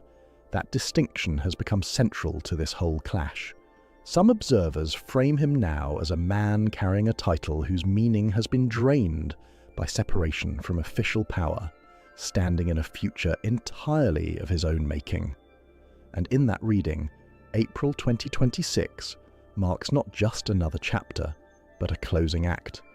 Because critics say the monarchy has moved beyond statements and symbolism into something far more permanent, a legal and constitutional framework redefining who sits inside the royal boundary and who does not. That is a much bigger move than palace drama. This is what many link to the slimmed-down monarchy strategy, driven by King Charles and Prince William.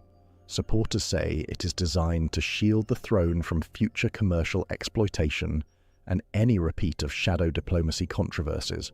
And if true, that means the palace has shifted from damage control into full institutional command. Critics argue that shift leaves Harry and Meghan increasingly isolated on the world stage, no longer treated as a complicated royal offshoot, but as private figures operating outside the machinery of state.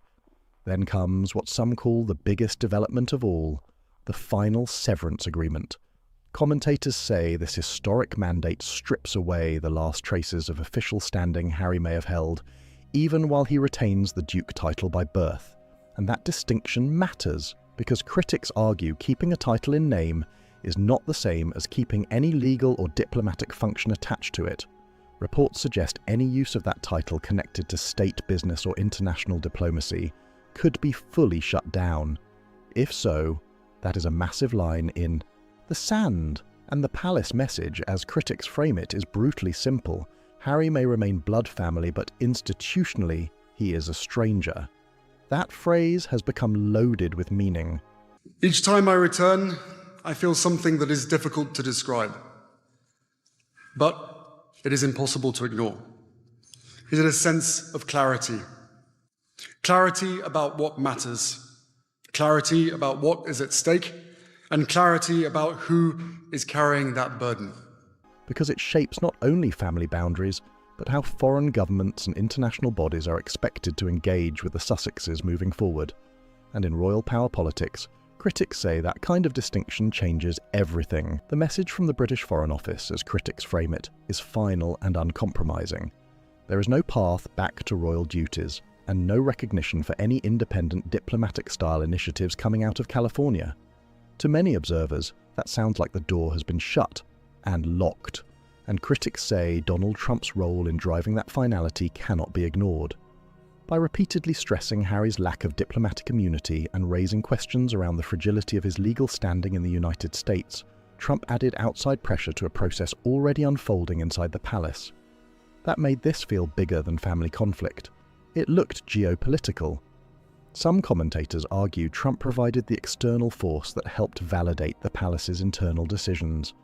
and the possibility of deeper scrutiny over Harry's immigration status became, in that framing, a blunt reminder that without the Crown's protection, he faces the same laws and oversight as any other foreign resident. Trump's blunt line that Harry is not a royal representative struck a nerve too.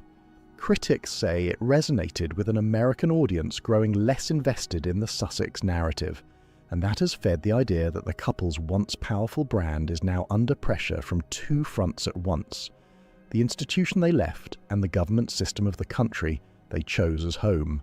And then there is the King's state visit, where critics say the palace quietly exposed the truth behind Harry's absence. While Sussex PR reportedly tried to frame it as a scheduling choice, opponents argue the official record shows Harry was never part of the diplomatic equation in the first place. That distinction hit hard, because critics say the palace's refusal to acknowledge Harry during the visit and refusal to grant any private audience was the clearest signal yet of exclusion from the inner circle. To many observers, that was not a scheduling issue. It was a statement, a cold, institutional statement. And in royal politics, critics say silence like that can speak louder than any press release. This was not a clash of schedules at all. Critics say it was a deliberate act of institutional shunning, and that made the message impossible to miss. The King's visit to America, carried out with full state power, ceremony, and diplomatic weight, made Harry's so-called pseudo-royal activities look, to opponents, small and scrambling by comparison. And in the middle of all this, Prince William has emerged, critics say, as the driving force behind a tougher era of royal discipline. His hard line against turning the monarchy into a celebrity brand has been framed as a move to protect the House of Windsor as a symbol of duty and national service, not commercial fame. Some observers even call the closing of the Sussex Shadow Court a direct reflection of William's long-game strategy, by cutting off the royal prestige critics say Harry and Meghan relied on for influence and branding. The palace has moved to ensure the Sussex image slowly fades into the wider world of ordinary celebrity culture. And that may be the biggest twist of all. After years of chaos, scandal, and non-stop headlines, critics argue the House of Windsor now looks more unified and focused than it has in years. They say the institutional severance of April 2026 brought the clarity the monarchy wanted, a clean path forward without constant Sussex drama pulling attention away. That leaves Harry and Meghan, in this telling, facing a very different reality. No longer central players in a royal saga, but private individuals responsible for their own security, their own finances, and their own legacy. And critics say that is the final transformation, because in the end, the Crown has spoken, and its message, opponents argue, was final. The era of the pseudo-royal is over, and the real power of monarchy, they say, remains where it has always been, with the sovereign and the state. But what do you think? Is this truly the final chapter? Or is there another royal twist coming? Drop your thoughts in the comments below, because this story is far from forgotten. If you enjoyed this breakdown, make sure to like the video. Subscribe for more royal drama. Meghan Markle's shocking humiliation in Geneva finally proves that she has just gone mad. Meghan Markle still a global draw, or was she ever really? Or has her public fascination started fading faster than her team expected? Meghan Markle is stunningly oblivious to her own hypocrisy, and that is definitely beginning to damage her in the eyes of the public and, more importantly, really, the eyes of the media. So, Meghan's certainly trying to recreate kind of these royal moments, and you've actually seen a real royal in action. You're putting profit over the privacy of your own daughter. So just zip it. Zip it with your faux politician act. Meghan Markle talks about herself. It's like that she is her own biggest fan. She acts like she knows the public can't wait to hear this story, and it's the greatest story that's ever been told. Meghan Markle flew to Geneva to speak about children's online safety, but the conversation exploded in a totally different direction almost immediately. Instead of the focus staying on the serious issues she wanted to highlight, the spotlight shifted fast, and that sudden turn revealed a much bigger problem. She keeps running into every time cameras are pointed her way. The real issue was not just the event itself, but the massive disconnect between what was planned and what people actually ended up talking about afterward. That pattern has been showing up again and again over the past year. Every major appearance, every carefully prepared launch, every public campaign somehow ends with the attention drifting somewhere else entirely. The message and the reaction keep landing in two completely different places, and people are starting to notice it more than ever. I mean, this was the moment, Nancy Sidley pointed it out, this was the moment, the major defeat on her face when she realised that no one had bothered to show up for what was a catastrophic speech, a hypocritical speech, a speech which blows out of the water every single thing that she has argued in terms of her brand. But Geneva made the situation impossible to ignore because the gap was huge and painfully obvious. The criticism and contradictions started piling up almost instantly, and what should have been a serious humanitarian discussion suddenly turned into days of non-stop headlines and online debates. That is why this moment stood out so much compared to previous appearances.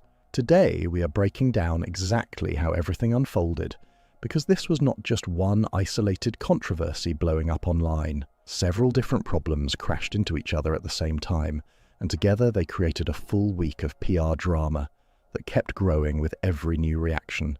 Meghan's mole pointed out that even the Sussex squaddies couldn't be bothered to go to Geneva to support Meghan Markle, and as J.E. May quite rightly added, take away the staff and media required to be there for work and you'll be left with the flagpole. And of course, this does raise a really interesting point. As Resting Dollface said, nobody's there. Each issue made the others look even worse, and that chain reaction became impossible to stop once it started. What made the situation especially messy was how connected everything became. None of the backlash happened separately. One conversation sparked another, then another, until the entire event started spiraling away from its original purpose. The attention kept moving further from the humanitarian message and deeper into criticism, debate, and public scrutiny. And that is why Geneva became such a major talking point so quickly, despite all the advantages the event seemed to have going into it. Was the moment, the major defeat on her face when she realised that no one had bothered to show up for what was a catastrophic speech, a hypocritical speech, a speech which blows out of the water every single thing that she has argued in terms of her brand. On paper, this should have been a strong and meaningful appearance tied to a globally important issue. The event itself focused on the World Health Organization's discussions about children's digital safety. Meghan appeared beside WHO Director General Dr. Tedros Adhanom Ghebreyesus near Geneva's famous Broken Chair Monument, the giant sculpture outside the United Nations complex that people instantly recognize around the world. During her speech, she talked about dangerous algorithms, addictive social media design, artificial intelligence, and the growing pressure on governments and tech companies to create safer online spaces for young people. She pushed for stronger protections and argued that many digital products are being released without the kind of safety standards that would never be accepted in the physical world. She was assigned to a bus stop. Look at that. Look at in the red circle. So actually, the woman who everyone's saying is there to watch was actually just trying to get home. Meghan's mole pointed out that even the Sussex squaddies couldn't be bothered to go to Geneva to support Meghan Markle. She spoke about algorithm systems built to keep people hooked online, no matter the damage those platforms can cause. Meghan argued that governments around the world needed stronger cooperation and tougher standards to hold major tech companies accountable in ways current laws still fail to do. On paper, this looked exactly like the kind of global role she has been trying to build ever since stepping away from royal life. Serious, international, and tied to a major issue that matters to both parents and policymakers across different political sides. For years, the Archewell Foundation has been working hard to build that kind of institutional credibility. Relentless algorithms, exploitative engagement, and endless exposure to harmful content that they are not seeking out. I guess 4-year-old Lily didn't seek out her starring role in selling Meghan's outfit either, did she? The goal has clearly been to position Meghan and Harry not as former royals chasing public approval, but as established advocates involved in global conversations around child welfare, online safety, and public policy. The Geneva appearance was supposed to signal that this image had finally become fully established. Every detail of the event was carefully designed to support that message. The WHO partnership gave it authority. The Geneva setting added international weight. The subject matter was serious and emotional. Even the location near the United Nations complex helped create the feeling of importance and legitimacy. Look, let's come to the security implications. Nancy Sidley, the Sussex squad, is claiming the lack of crowds was due to security, thus saying the streets and sidewalks were closed off to build a perimeter around Meghan. But as she says, when you look at the video, there are people driving and walking by. There were also a lot of tourists taking pictures of the big chair behind Meghan. The entire setup was meant to look polished, focused and aligned from every angle. But once videos from the event started spreading online, the speech itself quickly became background noise because social media locked onto something completely different. And before the week was over, 3 separate controversies had taken over the conversation. None of them connected to children's digital safety anymore. The first thing people focused on was the crowd, or what critics immediately claimed was the lack of one. Still, the full situation turned out to be more complicated than some viral posts were making it seem. As clips and photos circulated online, viewers started zooming in on the background and questioning how much public attention the speech was actually getting. Several videos showed people casually walking past, while Meghan was speaking without stopping or reacting. There's a street with cars behind her, no crowds, people walking by, not caring. Nobody cares about what Meghan Markle had to say. She posts her own kids online. And New York Vicky, I think, really got the mood of this one right by suggesting that Meghan Markle is the antithesis of the icon that she thinks she is.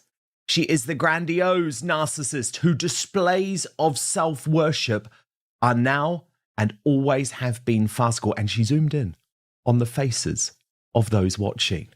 Some pedestrians kept moving through the area like it was just another normal afternoon in Geneva. Cars continued driving nearby.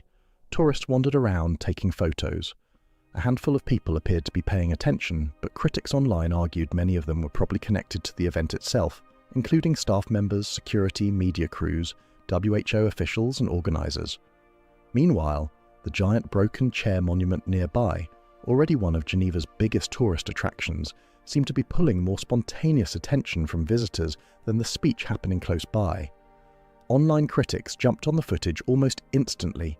Screenshots pointing out empty-looking sections of the area spread across social media within minutes. People paused videos, zoomed in on backgrounds, replayed clips frame by frame, and started building a completely different narrative around the event. Instead of discussing online child safety, the internet became obsessed with analysing crowd size, public reactions, and whether the appearance had landed the way it was intended to. And for Meghan, this appearance is really important. It's extremely important strategically for her brand, because ever since Meghan left royal life, she and Prince Harry have been trying to reposition themselves as these global humanitarian figures, influential public voices, like these international thought leaders, like their thoughts would like to lead the world. Observers who already believed Meghan's global influence was being exaggerated quickly pointed to the images from Geneva as proof of their argument. To them, the footage became visual evidence that the level of public excitement around her appearances is not what supporters sometimes claim it is. Whether that criticism was fully fair is a completely different debate. An outdoor policy event near a busy tourist landmark is obviously very different from a celebrity rally or royal walkabout, and crowd size alone does not automatically measure impact. But on social media, nuance disappears fast. The clips spread everywhere, and once the narrative took hold, it moved far quicker than any explanation or context could catch up with. That timing made the situation even worse because the internet had already been flooded with a completely different set of royal images only days earlier. Right before Geneva, photos and videos from Princess Catherine's appearances in Italy had been dominating headlines and social media feeds. Huge crowds packed the streets. People reportedly waited for hours just to catch a glimpse of her. She has failed massively. There were zero crowds for this event. In fact, most people who walked by that we saw from Meghan Markle's own feed kind of sort of ignored her. And the reality is, I think that's most of the world. Most of the world does not take Meghan Markle seriously, and it's really beginning to show and damage her reputation. The atmosphere looked energetic, emotional, and massive in the way major royal tours often do. Those kinds of scenes have become part of the public image surrounding senior working royals, and they still generate enormous attention around the world. The comparison online happened almost instantly, and it was ruthless. Users started placing footage from Italy side by side with clips from Geneva. Some people tried to keep the comparison balanced, pointing out that a WHO policy discussion and a royal public tour are two completely different kinds of events with very different goals and audiences. But a lot of people online skipped right past those details. Supporters of Catherine argued the contrast proved how powerful the royal institution still is when it comes to drawing public interest and media attention. The message behind many of those posts was simple.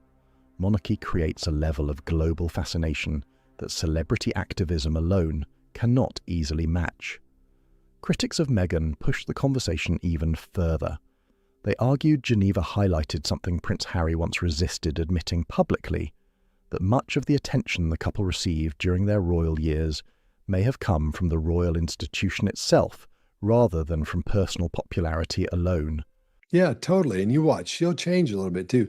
She'll see what Catherine's doing, but she doesn't understand what she's doing and why what she's doing is a thing that makes her repellent, her personality type. So, and just watching her, you can watch her stuff without the sound on, either one of them. According to that argument, once the titles and royal setting are removed, the same level of public reaction does not automatically follow. Now, whether people agree with that claim or not is still heavily debated. The situations were completely different. The events served different purposes. The crowds formed for different reasons. But social media rarely slows down long enough to care about fairness or context once a viral comparison starts taking off. The side-by-side images kept spreading because they were dramatic, easy to understand, and fit into narratives people were already arguing about online. And while all of that was happening, the actual message Meghan gave about children's digital safety got pushed further and further out of the spotlight. The second major thing people started talking about was Meghan's Instagram post, and unlike the crowd debate, this controversy became much harder for supporters to brush aside. Before arriving in Geneva, she uploaded a photo to Instagram that immediately started drawing attention online. At first glance, the Instagram photo looked casual and sweet. Meghan appeared to be getting ready for the day in what seemed like a dressing area. To watch closely. Let's just give her the benefit of the doubt and think she's trying to do the one tear left eye. She's trying to get some emotion into the end of her speech, but it's curious. Look. Where people can barely agree on basic facts. That beyond politics or party lines, beyond demographics, incomes, or ideologies, beyond race or religion, we could all universally agree on one thing. We want our children to be safe. Let our children look back at this moment and let them feel proud of us, that we chose something better for them and for us all. Thank you. No, I know you're probably just quite taken by the fact that she's there and there's the people and the cars and everything behind her. But what about the nose? If you missed it, just look again. We want our children to be safe. Let our children look back at this moment. Very intrigued. While her 4-year-old daughter Lilibet stood nearby, in a moment Meghan described as Mama's little helper. The post had the kind of soft, relatable celebrity parent vibe that usually performs extremely well online and pulls huge engagement from followers. But the internet did not treat the photo like a simple family snapshot for very long. People immediately started analysing every detail in the background. Hanging clearly in the frame were the clothes Meghan planned to wear later at the Geneva event, including the blazer, shoes and carefully prepared outfit already laid out behind her. Critics argued the image did not feel spontaneous at all. To them, it looked carefully staged, with luxury fashion pieces intentionally visible while her daughter became the emotional centerpiece of the post. Now, nobody outside her team can know for certain what the intention behind the image really was. But what people could clearly see was the timing, and that is what turned this into such a major online debate. The photo was shared with millions of followers on the exact morning Meghan was scheduled to deliver a major international speech focused on protecting children from harmful online exposure. Just hours later, she stood before cameras at the World Health Organization event and spoke passionately about the dangers children face online. She discussed algorithm-driven platforms, the risks tied to digital exploitation, and the responsibility adults have to create safer online spaces for young people. Sorry, I'm just obsessed with the two women standing behind her about to cross the road. And they don't even bother to wait. They don't even bother to wait to the end. Anyway, look. It's obviously ludicrous. The whole thing is ridiculous. And she's got to start realizing that her own actions are clashing. Instead of simply profiting from their visibility and attention. And sitting right there on her Instagram account was a photo of her young daughter, already viewed, liked, reposted and circulated across social media by millions of people. Critics did not have to stretch very far to point out the contradiction, because to them it looked obvious and immediate. The same person warning about the risks of exposing children to massive online audiences had chosen to post an image involving her own child only hours before delivering that message. Journalist Tom Sykes addressed the issue directly, and his criticism focused less on royal drama and more on the consistency of Meghan's public position. His argument centred on the fact that a 4-year-old child cannot fully understand social media or meaningfully consent to having their image shared across the internet, with millions of strangers watching and reacting. He also pointed out that partial privacy does not always equal real privacy online. Even when a child's face is not fully shown, the image can still spark intense public curiosity and wider circulation. In some situations, partially hidden photos actually create even more attention. She focused heavily on the internet visuals.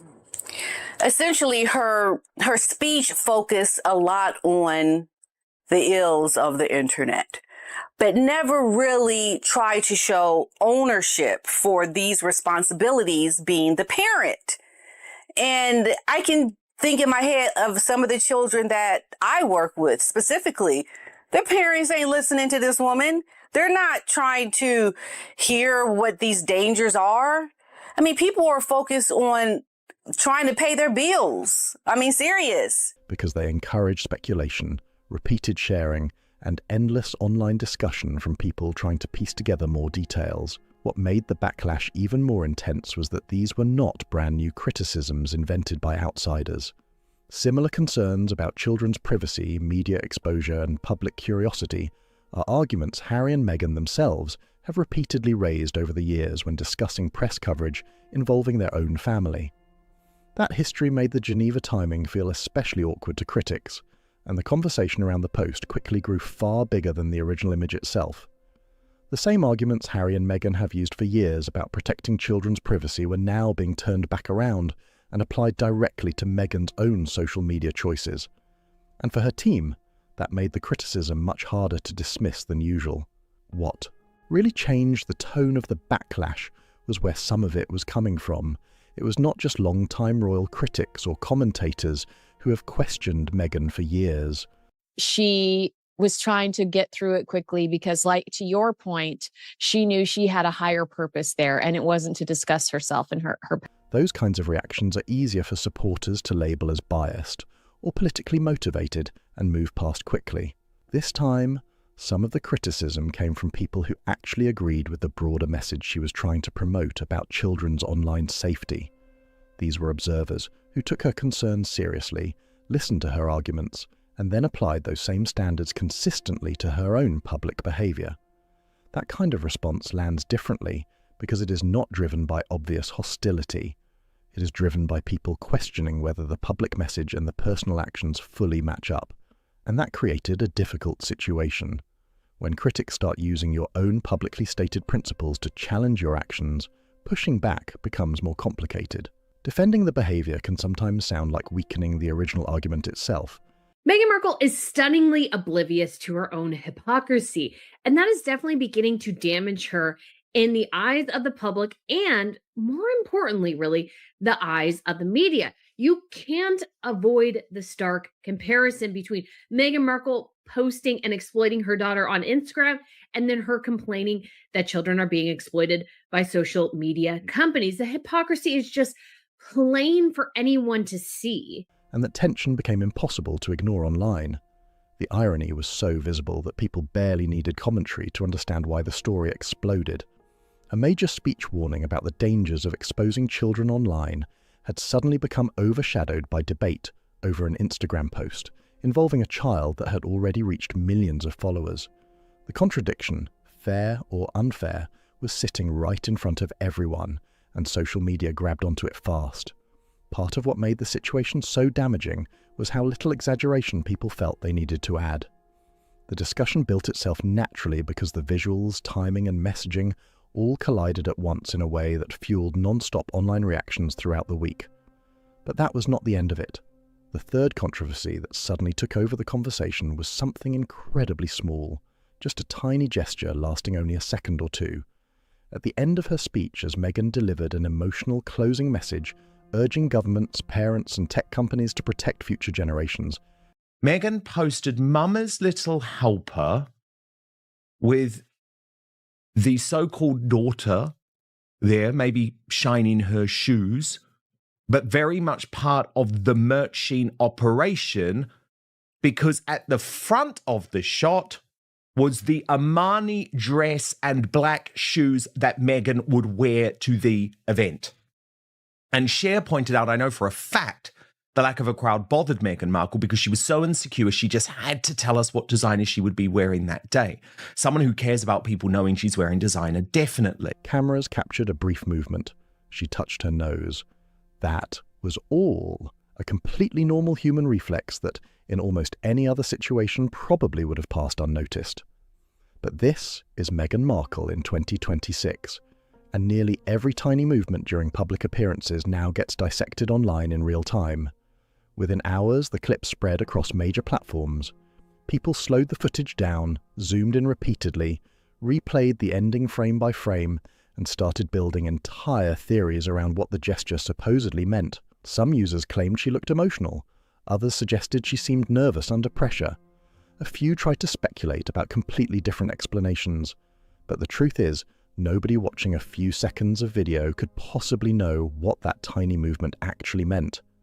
And ironically, that uncertainty became exactly why the clip travelled so far online and kept fueling more discussion. Realistically, the nose-touching moment was probably nothing at all. It was most likely a completely normal physical reaction during a stressful public speech that was already facing intense online attention before she had even finished talking. People touch their faces all the time without thinking about it. It happens constantly and usually means absolutely nothing. But according to Taz, went one step further, pointing out the cute photo of Mummy's Little Helper where she used Lily to ensure maximum exposure was just a cover for Meghan to merch the suit and the shoes she would be wearing for the speech. Hence why the shoes and her jacket were angled perfectly at the front. She is despicable. But the timing could not have been worse. Questions about the crowd were already spreading online.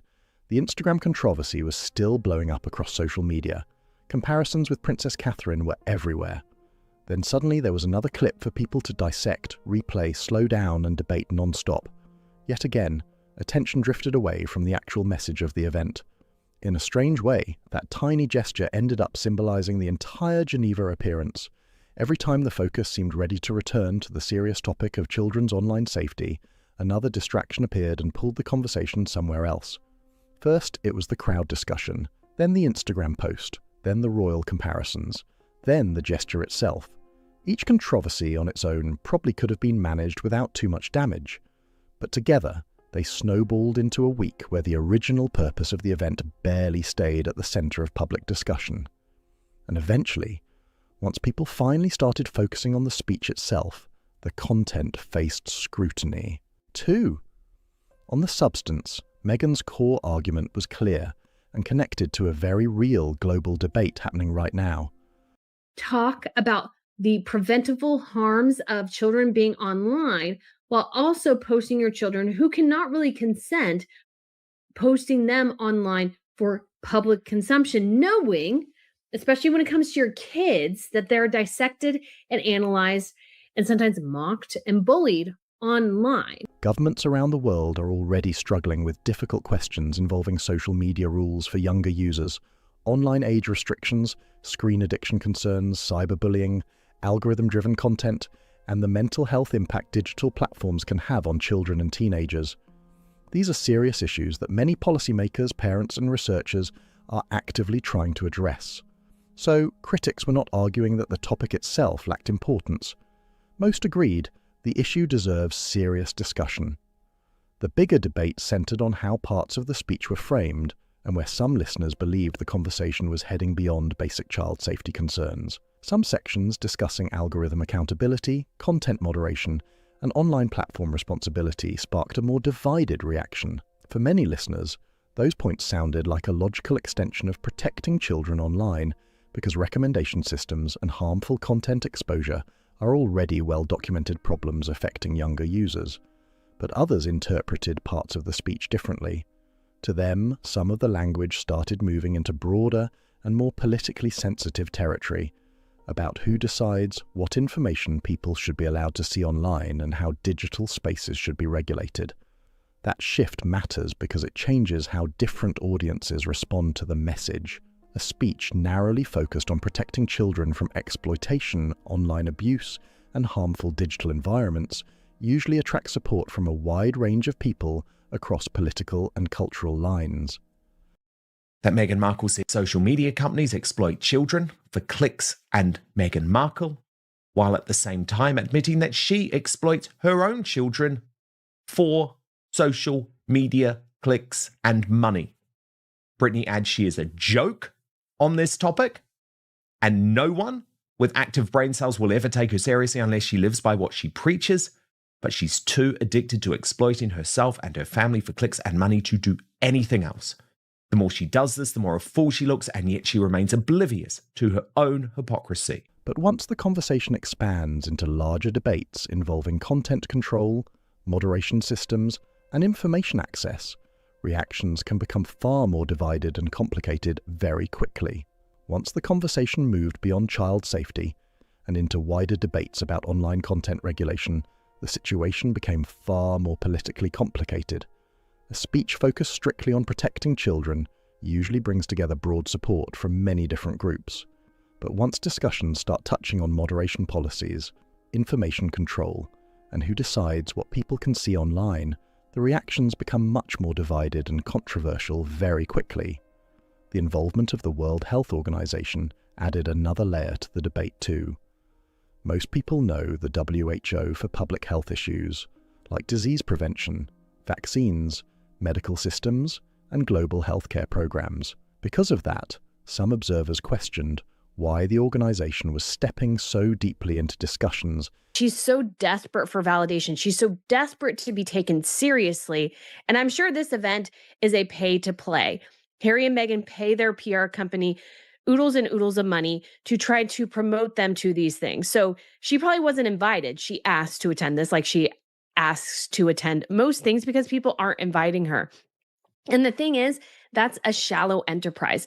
At some point, people are just not going to care. And we see this reflected here. Because this is not a movement, because nobody takes her seriously, nobody showed up. Nobody cared enough to be there. Involving digital content policy and online platform regulation, a number of critics argued that linking the speech to the WHO helped give extra institutional weight and credibility to ideas that might have faced tougher scrutiny on their own. Others simply wondered what specific expertise the organization actually had in this particular area. Those questions were not especially extreme or unreasonable, and while they never became the biggest controversy of the week, they added to the growing sense that the Geneva appearance was operating in much more complicated territory than it first appeared.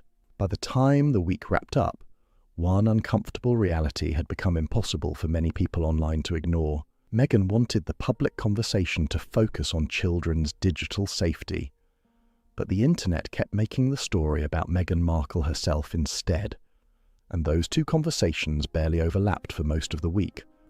The issue she travelled to Geneva to spotlight ended up getting pushed into the background while debates about her appearance, social media activity, comparisons, and public image dominated headlines and online reactions. That disconnect became the biggest problem of all. What makes situations like this especially difficult is that every controversy started feeding into the next one in ways that normal PR strategies cannot easily fix. Now, Dr. Tedros, and I'm not going to go into it, I'm not going to bore you with it, okay? You can look at my other videos back in COVID days.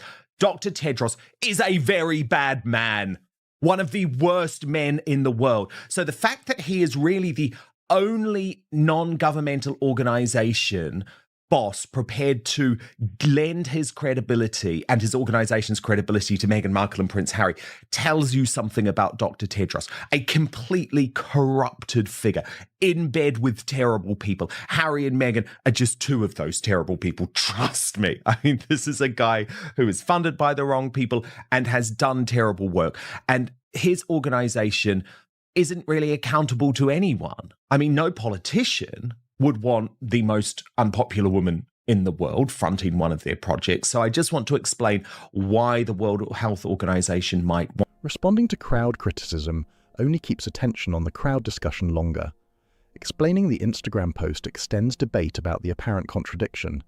Addressing the viral gesture clip gives people another reason to keep replaying it and talking about it for days. And that creates a frustrating cycle where almost every attempted response risks making the original controversy even bigger. Standard crisis management tactics like denials, clarifications, or counter-arguments often backfire because they require reopening the exact conversation the public attention was already locked onto. At that point, the only thing that really changes the narrative is time, consistency, and a long stretch where actions and public messaging stay closely aligned without new distractions constantly interrupting the message. That is not something any single speech, appearance, or carefully planned event can solve overnight. It requires a level of long-term consistency that critics argue still has not fully taken shape yet. And that may be the clearest takeaway from the entire Geneva week. Not that the event itself was some isolated disaster, but that it exposed a much deeper and more complicated issue that no single appearance can realistically fix on its own. The real problem goes beyond the simple idea that Meghan creates controversy. That explanation is too basic and misses what is actually happening underneath all the headlines. What Geneva revealed is that Meghan is now operating through several different public identities at the exact same time, and those identities are starting to clash with each other more openly whenever she steps into major public events. None of those individual roles are automatically damaging by themselves. The problem is how they collide all at once. Each version of her public image creates its own tension, and during moments like Geneva, all those tensions suddenly become visible together. First, there is Meghan, the global humanitarian advocate. This is the version speaking at international events, standing beside world leaders and major organizations, discussing children's safety, technology risks, and broader global issues. This image positions her as someone who belongs inside serious policy conversations involving governments, institutions, and vulnerable communities around the world. But in a few minutes, we see these children around Catherine. And you will remember what was going on with the children around Meghan, and we'll be able to see a huge difference there. Huge difference there. The first one is Catherine responding to a huge crowd. And again, I read that description about this being Catherine's first solo visit because that does have to be intimidating when you've spent the last few years on, international, I should say, solo visit, when you've spent the last few years recuperating, recovering, and also healing from some pretty mean people online and some pretty ugly conspiracy theories.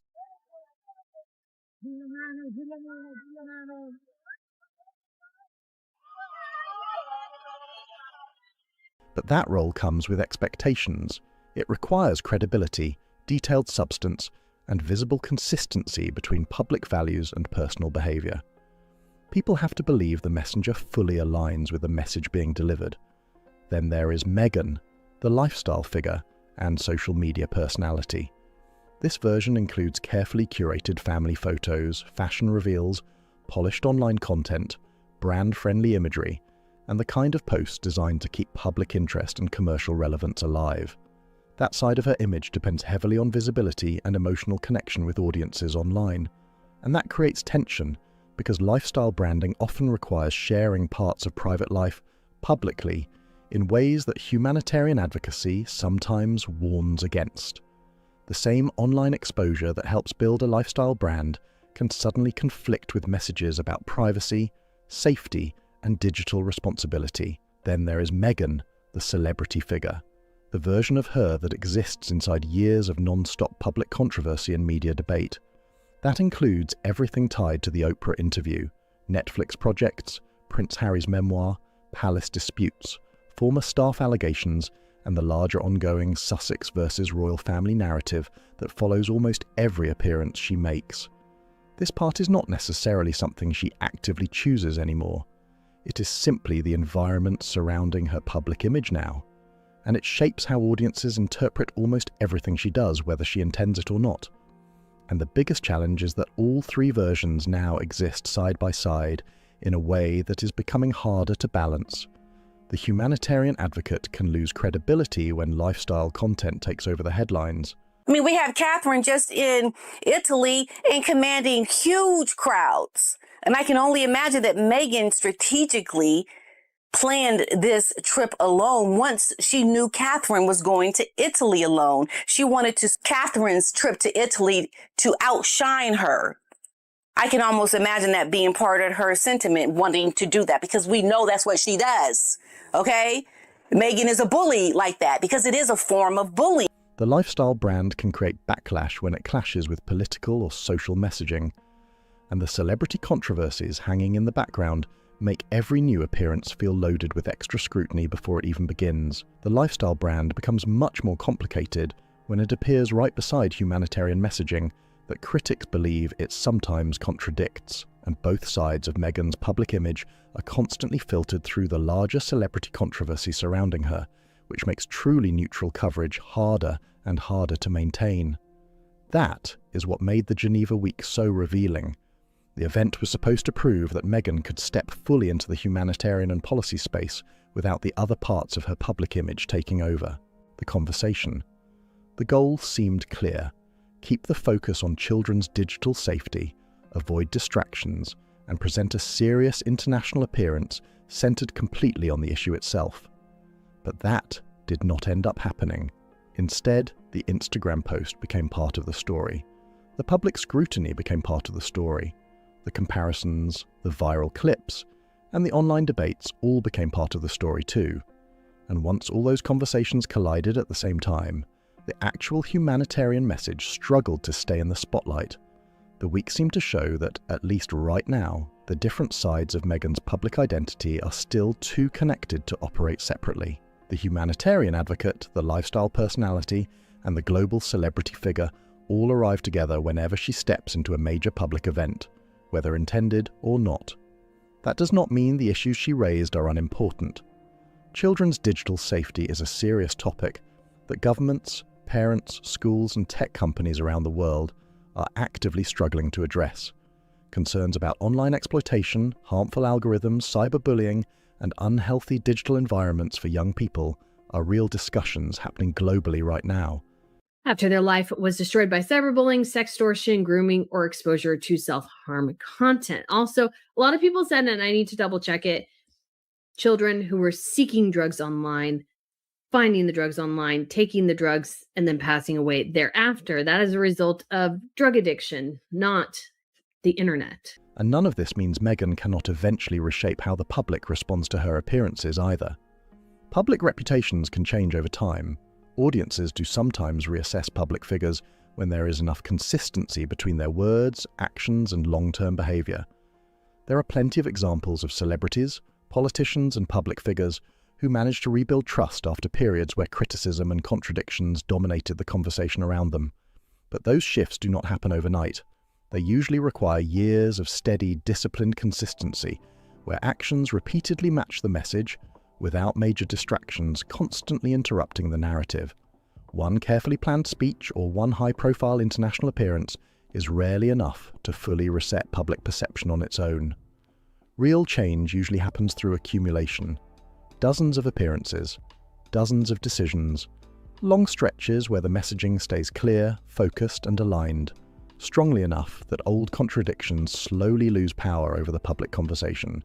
And that may be the most accurate way to understand the entire Geneva situation, not as one isolated failure, but as a moment that exposed a much larger structural challenge that still has not been fully solved. So now the big question is this: do you think Meghan can eventually separate her advocacy work from the controversies that keep pulling attention back onto her personally? Or has the public narrative around her become so deeply established that every major appearance will continue following the same pattern? And if you believe she can shift the dynamic, what would that actually need to look like moving forward? Drop your thoughts in the comments below, because this debate is definitely not slowing down anytime soon. And if you enjoyed this breakdown, make sure to like the video, subscribe to the channel and share it with anyone following the royal drama and media fallout surrounding Geneva. Every like, comment and share seriously helps the channel grow. See you in the next one. So they hate her. They don't just dislike her. They don't just find her a little bit annoying. They don't just want her out of their business and out of their life. They hate her. Alison Boshoff, the editor-at-large for the Daily Mail, just dropped one of the most detailed reports yet about the growing hostility Meghan Markle is allegedly facing inside America's elite celebrity circles. The article, published over the weekend, lays out names, connections, and behind-the-scenes tension that has reportedly been building for years across some of the most powerful people in entertainment and media. It's not just the Sarandos family, it's the Kardashian family. It's the Bezos family as a result of Meghan's snobby treatment of Lauren Sanchez. What a mistake that was. And it's Anna Wintour too. According to the report, several major figures have privately settled into a place of both professional and personal dislike toward Meghan. The names mentioned are huge. Anna Wintour, the longtime Vogue powerhouse who controls access to the Met Gala guest list. Lauren Sanchez, Jeff Bezos' partner, who moves through the highest levels of celebrity society. Nicole Avant, wife of Netflix CEO Ted Sarandos. Bella Bajaria, Netflix's content chief, who oversees the Sussex business relationship with the streaming platform. And Kris Jenner, who runs one of the most influential celebrity empires in American media. What really turned heads is that Boshoff reportedly describes the mood around Meghan as hatred, not just distance or coldness. That word appears multiple times in the piece, and the report claims it comes from sources close to these powerful insiders. First, I want to take you through what is a truly bombshell report from Alison Boshoff. Even though Meghan has plenty of fashion ambitions and pretensions, and as we shall see, fashion is one of the revenue streams which she is hoping will help fund their lifestyle, the pair have once more failed to secure an invitation to the Met Gala. The strongest and most detailed section focuses on Anna Wintour and the alleged reasons the relationship completely fell apart behind closed doors. Boshoff's reporting claims Wintour became upset for two major reasons. First, Meghan reportedly aligned herself with Edward Enninful during his time at British Vogue, especially while tensions were said to be brewing between Enninful and Wintour over editorial control and direction. In elite fashion circles, taking sides in a power clash like that can leave a serious mark. The second issue is even more explosive. Simply, it means in the circles that matter, Meghan and Harry no longer have any bridges left to burn. One source says they have truly lost the plot. According to the report, Meghan allegedly requested fashion pieces from Vogue's archive without paying for them and allegedly failed to return some items within the expected timeline used in high-end fashion loans. In those circles, the rules around designer archives and borrowed pieces are treated extremely seriously, so even small issues can damage relationships fast. Boshoff reportedly argues that the mix of the Enninful alliance and the alleged disrespect toward fashion loan procedures created a level of resentment that never faded. And because Anna Wintour remains one of the most powerful gatekeepers in fashion and celebrity culture, that kind of tension can quietly spread across major industry networks for years. Boshoff's report adds another layer to the tension surrounding Anna Wintour, and it goes way deeper than just fashion drama. According to the piece, Wintour is not only one of the most powerful figures in media, she's also a dame of the British Empire and someone who reportedly has deep respect for the royal family and the British honours system. That matters because the Sussex brand has often been built around criticism of royal institutions, and Boshoff suggests that clash created a serious personal divide. The report claims Wintour viewed the Sussex messaging as a direct insult to values she personally respects and identifies with. And according to Boshoff's sources, Wintour is not known for letting things slide. The ongoing Met Gala snub, now stretching close to 6 years, is reportedly seen inside celebrity circles as a very public signal of where things stand. Also now fallen out with Anna Wintour. But the source goes on to say Anna hates her. Meghan doesn't want to pay and never returns things. Also, Anna loves the royal family. She is a dame. Anna would have hated how the Sussexes handled their exit from the firm. Worryingly for Meghan, the famously icy Wintour apparently never forgives or forgets. So even though Meghan's friendship with Anna Wintour is also at an end for reasons which are still unclear, there seems to be no way for Meghan to return to Anna's good graces. In elite media spaces, access matters, and Boshoff's reporting suggests there was never room for both positions to peacefully exist at the same time. On one side, Wintour reportedly values British honours and royal recognition. On the other, the Sussex media narrative has often questioned the importance and fairness of those same institutions. According to the article, that disconnect made the fallout almost impossible to repair from the start. Then comes the Lauren Sanchez angle, and this part gets even more tense. Boshoff reports that Sanchez hosted a major pre-Met Gala gathering attended by stars like Serena Williams and Emma Thin, but Meghan Markle was noticeably absent from the guest list. The reason, according to the article, traces back to an earlier situation that allegedly caused personal offence behind the scenes. The report claims Meghan had previously been invited to events connected to Sanchez, but allegedly turned them down because she did not want to be associated publicly with Sanchez, reportedly viewing her as trashy. Multiple sources reportedly confirmed versions of that story to different journalists, and Boshoff states the comments eventually made their way back through celebrity industry circles directly to Sanchez herself. According to the reporting, the reaction was immediate and long-lasting. And look, I know there's all of this stuff going around about the Met Gala and whether celebrities like Meryl Streep want to be there because of the connection to Bezos and Amazon. But trust me, Meghan wants to be there, okay? And Meghan looks at Lauren Sanchez and thinks, I want a little bit of what she's got. Since then, Meghan and Prince Harry have reportedly been absent from several major Bezos-Sanchez social events, including the high-profile pre-Met Gala gathering and even the Bezos wedding in 2025. In celebrity power networks, those guest lists are more than parties. They're business connections, media influence, and billion-dollar relationships all mixed together. The article argues that this is where the real impact hits hard. Jeff Bezos sits at the top of one of the wealthiest and most connected social circles in the world, and the Sanchez-Bezos hospitality network reportedly opens doors across entertainment, media, fashion, and tech. Boshoff's reporting suggests that one damaging comment once passed through elite celebrity channels may have completely shut the Sussexes out of that world. And according to the piece, the Kardashian side of the story only pushes the situation even further. Boshoff's report says the Kardashian camp has completely cooled off on Prince Harry and Meghan Markle, and the details are raising eyebrows across celebrity media circles. According to the article, Kris Jenner has not interacted with Meghan's Instagram content for nearly a full year. Because she thought she was trashy. Coming from the woman who is more trash than anyone, that is quite something. Then the Kardashians. And the Kardashians, it's a little bit more nuanced. I wouldn't say the hate word with the Kardashians, but certainly are they over Meghan? Absolutely. And Alison Boshoff agrees, saying the Kardashians have had enough of Harry and Meghan. They are over them. In the world of celebrity branding, that kind of silence is not random, especially when it involves someone as calculated and influential as Kris Jenner. The Kardashian empire controls one of the biggest influencer audiences in American entertainment. Between Kris, Kim Kardashian, and the rest of the family, they reach millions of followers who match the exact consumer audience the Sussex brand has reportedly been trying to attract for lifestyle and retail success. That's why Boshoff argues the lack of engagement matters far more than people may think. The report claims this is not passive ignoring. It's an intentional business decision. Kris Jenner reportedly oversees much of the family's social media and branding strategy herself.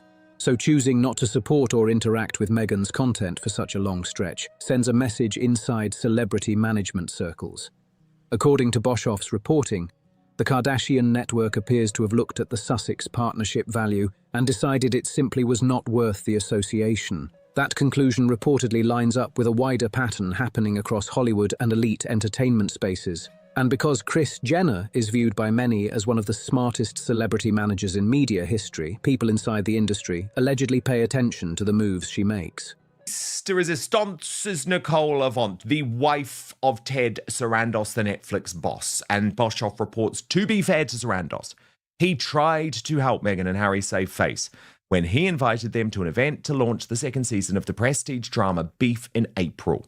Yet again, though, it all went wrong.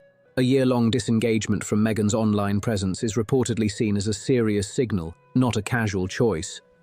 But the most important part of Boshoff's article may involve Netflix, because this section directly touches money, business, and the Sussex media deal itself. The report names Nicole Avant and Bella Baharia as two major figures allegedly holding negative views toward Meghan Markle behind the scenes. Avant is married to Netflix CEO Ted Sarandos, while Bajaria serves as Netflix's head of content and reportedly oversees the Sussex partnership directly. According to Boshoff, Avant's frustration is described as deeply personal, while Bajaria's concerns are reportedly tied more to business performance and whether the Sussex projects have delivered the kind of results Netflix expected from such a massive deal. The article also points to a major Hollywood event tied to Netflix's Beef Season 2 launch back in April. Boshoff describes the gathering, hosted by Ted Sarandos at his own home, as an effort to help Harry and Meghan maintain visibility and celebrity connections within the entertainment industry. Steady up. This is good. Nicole Avant hates her. So does Bella Bajaria, the head of content at Netflix, and Ted. Both Sussexes attended, and Getty Images photographed the event with Netflix reportedly approving the images for release. Then things allegedly took another awkward turn. Within just 24 hours, the Getty images were suddenly pulled from circulation. According to Boshoff's reporting, the Sussex team requested the removal because Meghan was unhappy with how she appeared in photos alongside Nicole Avant. The article specifically claims concerns centered around images where Meghan appeared overly attached or clingy in the interactions captured by photographers. Boshoff argues the bigger issue is what the photo withdrawal represented behind the scenes. Ted Sarandos reportedly opened doors and offered a valuable industry opportunity. They are worse at dealing with people than they are with business, and that's saying a lot. But the fallout over the images allegedly created yet another example of difficult coordination between the Sussex operation and powerful figures who were actually trying to help them socially and commercially. According to Boshoff's reporting, the Netflix event itself still moved forward without problems at first. The photos were reportedly approved, the gathering happened smoothly, and Ted Sarandos had already extended what many inside Hollywood viewed as a major favor by opening up his private event space to Harry and Meghan. But the situation allegedly shifted once the Sussex team decided to pull the Getty images afterward, a move that reportedly went against the interests of the host who had helped create the opportunity in the first place. Inside celebrity and entertainment circles, Boshoff suggests that kind of move can seriously damage goodwill. The article argues that powerful industry figures often notice when favors are accepted, but later complicated publicly, especially when the people providing support do not receive positive outcomes in return. In elite social networks, reputation and smooth coordination matter just as much as public image. The report claims Ted Sarandos eventually reached his own conclusions from the repeated tensions. According to multiple sources cited by Boshoff, Sarandos has allegedly unfollowed Meghan Markle on Instagram and has reportedly told Netflix staff he would not take Zoom meetings with her unless legal representatives were present. If accurate, that signals a relationship that has reportedly shifted from friendly collaboration. You got to think, for the last 6 years since Megxit, Harry and Meghan have roughly been in Hollywood. I mean, what have they done? What have they achieved? I mean, aside from their Woe Is Me documentary and Harry's book, they have not had one success among them. Into something far more formal and guarded. Boshoff describes the beef event as the final major gesture of goodwill Sarandos extended toward the Sussexes. Since then, the article suggests the Netflix partnership has allegedly been operating at a strict contractual level, rather than through personal enthusiasm or active executive support. In Hollywood, that kind of shift can completely change the future of a media deal. One quote in Boshoff's piece reportedly captures the broader feeling spreading across celebrity networks. A source claimed that unless someone offers the Sussexes money, influence, or constant attention, relationships eventually break down. The source also reportedly argued that Harry and Meghan struggle more with personal relationships than with business itself. That statement is presented as the central explanation for why so many high-profile connections have reportedly faded over time. The article argues this pattern has repeated itself again and again. According to Boshoff, influential people initially provide access, invitations, or support, but over time allegedly begin feeling the relationships are one-sided. First, the distancing happens privately behind closed doors. Later, it becomes visible publicly through unfollows, missing invitations, or disappearing collaborations. Boshoff claims the public is only now seeing the final stage of a process that insiders have allegedly watched develop for years. The report also stresses that celebrity power circles constantly communicate with each other. In those environments, reputations travel quickly through agents, executives, publicists, and social connections. Boshoff suggests that once several influential figures reached similar conclusions about the Sussexes, the effects spread wider across entertainment, fashion, media, and business networks. Then the article moves into politics, connecting the celebrity fallout to recent comments involving former President Donald Trump during King Charles' state visit discussions. Meghan thinks she's greater than everybody else because she has this title, and people are like, we have a lot more money and are a lot more successful than you. And I think people are annoyed by the ego, the arrogance, and the grifting, and they're done. According to reports, Trump told royal correspondent Robert Hardman that Prince Harry had done too many things to easily return to good standing within the royal family. Those comments reportedly gained major attention because they hinted at how some political circles in America may also view the Sussex situation. Boshoff suggests the significance goes beyond celebrity gossip. As president, Trump influences the executive branch and indirectly shapes the tone around major institutions connected to immigration, diplomacy, and public policy. The article argues his comments signal that the Sussexes may not be able to rely on warm support from every major American political network either, adding yet another layer to the growing isolation described throughout the report. Attention is now turning toward the long-delayed Heritage Foundation visa documents tied to Prince Harry, which are still expected to become public at some point. According to ongoing reports, whatever ends up inside those files could spark another major political and media storm, especially after recent comments connected to former President Donald Trump. The article argues that any future response from officials may be influenced by the tone Trump has already publicly set, and right now, that tone does not appear especially supportive of the Sussexes. At the same time, a completely different royal story exploded into headlines this week, and the contrast could not be sharper. The Sunday Times reported that Prince William is now paying around £7 million a year in income tax, placing him among the highest taxpayers in the entire United Kingdom. The figure reportedly comes from earnings tied to the Duchy of Cornwall, the massive private estate traditionally passed down to the heir to the throne since the 1300s. According to Kensington Palace, William pays the top rate of both income tax and capital gains tax on all personal income connected to the duchy. He looked down on Sanchez. She thought Sanchez was trashy.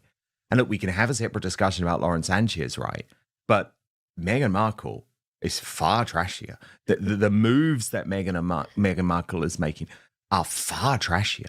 The desperation that Meghan Markle has to be famous, to make money, is far trashier. That confirmation reportedly came after pressure from investigations carried out by the Sunday Times and Channel 4 dispatches, which spent months examining how the Duchy of Cornwall and Duchy of Lancaster generate revenue through land deals and leasing arrangements involving public institutions like the NHS, schools, the Army, and the Navy.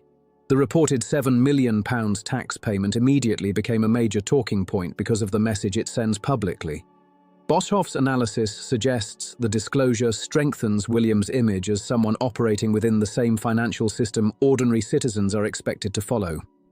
The report also notes that, historically, royal heirs had more flexibility in how income could be structured, making the decision to reportedly pay the top rate stand out even more in the current climate.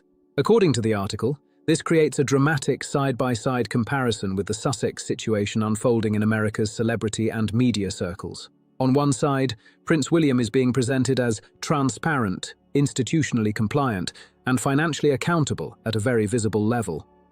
On the other side, Boshoff's reporting describes Harry and Meghan facing increasing rejection from influential entertainment and celebrity figures who allegedly view their relationships as one-sided or difficult to maintain over time. The timing of both stories landing in the same news cycle reportedly amplified the contrast even further. Readers saw headlines about William paying millions in taxes while, at the same time, reports surfaced describing Hollywood executives, celebrity managers, fashion gatekeepers, and billionaire social circles distancing themselves from the Sussex brand. According to Boshoff's framing, the overlap made the differences between the two royal approaches impossible to ignore. The article argues that audiences following both stories are naturally comparing the outcomes. William's model is being linked to long-term institutional duty, financial openness, and maintaining stable relationships within established systems. Meanwhile, the Sussex operation is reportedly being associated with growing tension across celebrity, business, and political networks in the United States. Boshoff also suggests the broader investigations by the Sunday Times and Channel 4 added another important layer to the discussion. Bezos' wedding, Queen Rania of Jordan was there, so was her son Crown Prince Hussein and his wife Princess Rajwa. There may have been a royal or two more there. I can't remember off the top of my head. But this whole idea in Meghan's head that she is better than other people just hasn't worked out, and she cannot seem to sense where things are headed. Because William's finances were examined publicly under pressure, the resulting transparency reportedly strengthened perceptions of accountability. In contrast, critics continue raising questions around areas where the Sussex operation has faced demands for more openness, creating yet another divide in how the two royal households are currently being viewed by the public and media alike. The latest reporting also points out that Prince William's financial disclosures did not suddenly appear out of nowhere. According to the coverage, the details only became public after years of pressure and investigation from outlets like the Sunday Times. But once that pressure reportedly reached a level where transparency became necessary, Kensington Palace moved quickly and released the information in full detail instead of dragging the situation out further. That distinction is now being heavily compared to the Sussex operation and how it handles public questions around money, business, and commercial performance. Critics have repeatedly pointed out that Harry and Meghan have not publicly shared detailed financial breakdowns involving their major deals, the true scale of their household operating costs, or the reported performance numbers tied to Meghan's as-ever lifestyle brand. According to Boshoff's broader argument, that lack of transparency creates room for carefully managed public messaging that may present a stronger picture than full financial disclosures would reveal. The political side of the story also keeps growing louder. During recent conversations tied to King Charles's state visit coverage, former President Donald Trump reportedly made another personal remark about Meghan Markle, casually asking what she had done to Harry. While informal, the comment quickly spread through media and political circles because statements like that carry extra weight when they come from a current or former American president. The article argues that remarks like these can quietly signal broader institutional attitudes without needing any official announcement. Once major American outlets repeat the comments, they begin shaping public and political perceptions at the same time. Boshoff suggests the Sussexes are now operating in a much different environment than they were during earlier years, when parts of the American establishment appeared more openly supportive. According to the report, that shift may end up influencing several future issues tied to the couple, including the Heritage Foundation visa controversy, ongoing legal disputes, and the general administrative climate surrounding their public image in the United States. The argument is not that one comment changes everything overnight, but that it reinforces a larger pattern already forming across politics, media, and entertainment. Boshoff also highlights the role of royal correspondent Robert Hardman in the situation. And then he alluded to Annapolis, and then he talked about Prince William County in Williamsburg. And we were all waiting going, and Sussex County. Anyway, it didn't appear. No mention of Harrisburg or Henry, West Virginia. I think there's somewhere called Markle in Indiana, I think, somewhere, but that didn't pop up either. But then I suppose nor did the Andrews Air Force Base. Hardman is a long-time British royal journalist with strong American media access, and the fact that Trump reportedly chose to discuss Harry and Meghan so openly with a British reporter is viewed as highly significant. According to the article, the message was clearly intended to travel back across the Atlantic and reach British audiences directly through familiar royal coverage channels. The report suggests the communication served two audiences at once. First, the British public following royal affairs closely. Second, Harry and Meghan themselves. Because the comments came through such a public and politically powerful source, Boshoff argues there was very little room for the Sussexes to effectively push back without escalating the situation further. So far, there has reportedly been no visible public response from Harry or Meghan regarding Trump's remarks. According to the article, silence in situations like this is often the safest strategy when responding could potentially create even bigger headlines. The comments remain part of the public conversation, and Boshoff suggests the effects of them will continue unfolding quietly across media, politics, and institutional relationships in the months ahead. The report also mentions Guy Pelly attending the White House garden party during the state visit, presenting it as another symbolic detail that strengthens the wider picture of where key royal-adjacent relationships and institutional alliances currently stand. Guy Pelly's appearance at the recent state visit has become another detail drawing major attention in royal and political circles. Pelly, one of Prince Harry's oldest friends, attended the event with his wife, while Harry and Meghan were nowhere to be seen. For many observers, that contrast carried a much bigger message than people first realized. Pelly has been connected to Harry for decades and was even photographed alongside him during the infamous 2005 Nazi costume scandal that created worldwide headlines at the time. They had navigated it well. Harry could have been kind of an extension of the monarchy in the United States, only doing something from time to time. That's what Princess Madeline of Sweden did when she was living in the United States, is did things on behalf of the Swedish monarchy and government from time to time while living a mostly private life. Despite being tied to one of the most controversial moments of Harry's younger years, Pelly has reportedly remained accepted within royal-adjacent social circles and continues to maintain strong personal relationships across that network. What makes the situation especially interesting is that Pelly holds no official royal or institutional role at all. According to the reporting, his invitation was viewed more as a personal courtesy extended by organisers. Meanwhile, the absence of Harry and Meghan is being interpreted by commentators as a deliberate institutional choice. Both outcomes happened within the same event, organised by the same high-level planners, making the contrast impossible to ignore.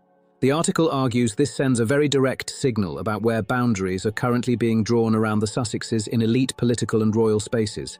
Pelly reportedly managed to maintain long-term friendships and social access without publicly attacking the institution, creating media projects centered on royal tensions, or positioning himself against members of the royal family. That difference is becoming a major talking point. According to available reporting, Pelly has stayed connected to figures close to Prince William and the wider royal network simply by keeping those relationships private and low-key. He has not attempted to turn those connections into public business opportunities or media content. Boshoff's analysis suggests that approach helped preserve his standing inside those circles over the years. The comparison with Prince Harry is where the article becomes especially sharp. Pelly was physically present during many moments that later became major public scandals, yet he reportedly kept his access and relationships intact. Harry, despite being the central royal figure in those same situations, has allegedly seen much of his elite social access disappear over time. Boshoff argues the difference comes down to how each person handled their position and connections after the spotlight intensified. According to the report, Pelly protected his place in those circles through restraint and privacy, while Harry's path became increasingly tied to public interviews, documentaries, books, and commercial storytelling connected to royal life. The article claims those choices produced very different outcomes socially, politically, and professionally. Boshoff then shifts back to the Sussex business operation itself and raises the question of what options remain if access to major celebrity and institutional networks continues shrinking. The report suggests the remaining supportive media relationships, including coverage from outlets like Town and Country and Harper's Bazaar, may still help maintain public visibility, but likely cannot fully change the broader direction of the Sussex brand at this stage. The article also predicts the Netflix relationship may simply continue at a basic contractual level until the current agreement eventually expires.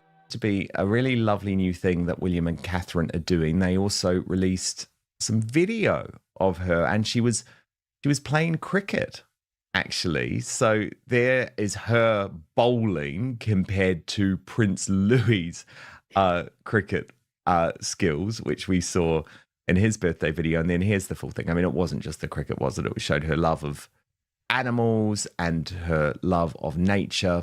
And when it comes to Meghan's retail and lifestyle projects, Boshoff claims the platform may continue struggling to achieve the level of commercial success originally expected by supporters and industry observers alike. According to the report, Harry and Meghan's public messaging will likely continue evolving as their team attempts new strategies and image shifts moving forward. But Boshoff argues there is now a major challenge standing in the way of any dramatic reset. Over the past several years, so much public history, media coverage, interviews, business activity and controversy has piled up that audiences already compare every new move against an enormous existing record. That means any future rebrand or repositioning effort may struggle because critics and commentators can immediately point to older statements, past projects and previous contradictions already sitting in public view. In today's media environment, people track patterns closely, and Boshoff suggests the Sussexes are now operating under a level of scrutiny where every new narrative gets measured against years of archived headlines and public reactions. The article then draws a sharp comparison between the current direction of the working royal family and the direction of the Sussex operation.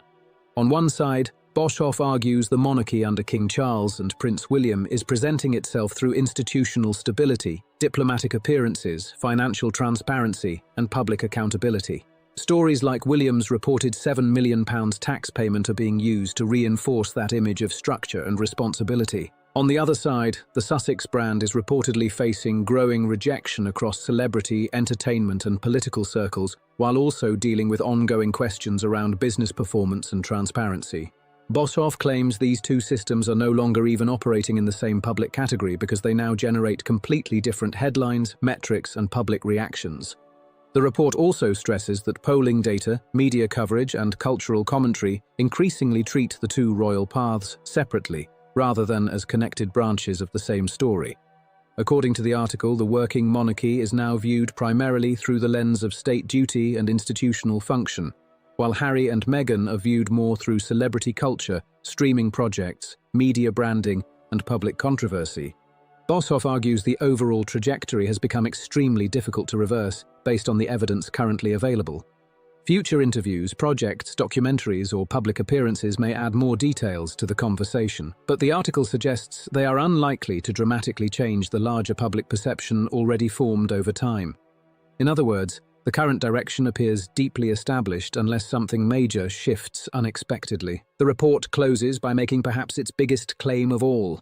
Boshoff argues that losing support across elite celebrity networks may ultimately become more damaging to the Sussex operation than any single interview. Special thing, obviously the Wales' kids have an enormous amount of privacy, but these little glimpses that we get are just so fun to see how she's grown from 1 to 11.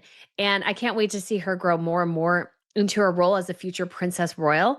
Can't wait to see maybe a joint engagement. You know, maybe one of the last Princess Anne does is with her and Princess Charlotte. I think that would be a lovely send-off, or maybe one of the first Charlotte does is with Princess Anne. I think that would be great to see the two of them together. Documentary or business decision made over the past 5 years. According to the article, access to powerful social and entertainment circles was the foundation that helped drive the Sussex commercial image in the first place. Now, Boshoff claims that access has reportedly faded across many of the people who once opened doors, created introductions, and amplified visibility. Harry and Meghan may still continue producing content and launching projects, but the article argues those efforts could reach smaller audiences over time because the high-level celebrity network that once helped carry their visibility is no longer operating in the same way behind the scenes. According to the analysis, the Sussex operation now appears to be trying to function inside a celebrity and institutional environment that no longer works the way it once did for them. But despite the growing pressure, the report suggests the strategy will likely continue until financial or reputational strain eventually reaches a point where a major reset becomes impossible to avoid. Right now, Boshoff argues there is no public evidence showing that moment has fully arrived yet. The article claims the current direction is already set, and future headlines, polling numbers, audience reactions, and industry responses will continue reflecting that trajectory over time. In Boshoff's view, the deeper issue is that the larger institutional landscape surrounding the royal family has now stabilized into a structure that public interviews, documentaries, podcasts, or media appearances are unlikely to dramatically change. What makes this situation especially powerful, according to the report, is that the shift did not come from one single enemy or one coordinated campaign. Instead, multiple influential people across fashion, entertainment, politics, streaming, celebrity culture, and royal institutions reportedly reached very similar conclusions independently of each other. Anna Wintour reportedly made her decision regarding Met Gala access. Lauren Sanchez reportedly made her own decision about elite celebrity guest lists. Kris Jenner allegedly made a business choice regarding social media engagement and public association. Nicole Avant and Bela Bajaria reportedly formed their own views regarding the Netflix relationship and the Sussex commercial performance. Donald Trump publicly signaled his own position through recent comments tied to the royal conversation surrounding King Charles's visit. Even planners connected to major royal and state events reportedly made separate choices about who would and would not be included. Boshoff argues that this is what makes the situation so difficult to reverse. A lot of pressure on Prince William over recent months to reveal his tax affairs, and there was finally confirmation on the front page of the Sunday Times here in the UK yesterday that he has a £7 million income tax bill, and they say that he is now one of Britain's top taxpayers. These decisions were not presented as one organised effort. Instead, the article describes them as individual judgments made by separate power players who each control different forms of access, influence, publicity, or institutional legitimacy. And when enough people across separate industries quietly land in the same place, the effect becomes extremely hard to counter. According to the report, the result is a network that has effectively settled into a new normal regarding the Sussexes. That reality reportedly includes no Met Gala invitations, no inclusion in major Bezos-Sanchez social events, no Kardashian amplification machine boosting visibility online, and no warm executive-level Netflix relationship beyond contractual obligations. The article also points to the lack of White House social access and the absence of Sussex inclusion during major royal state visit moments in America as further evidence of the shift. Boshoff suggests that all of these individual developments combine into one larger message about where Harry and Meghan currently stand inside elite American and British institutional circles. And because the decisions are spread across different industries and personalities, there is no single relationship capable of suddenly fixing everything overnight. The report argues the Sussex operation still has not fully adjusted publicly to the limits this new reality creates. That means the next several months will likely bring even more attempts at repositioning, rebranding, media projects, and public appearances as the couple continues trying to navigate within those restrictions.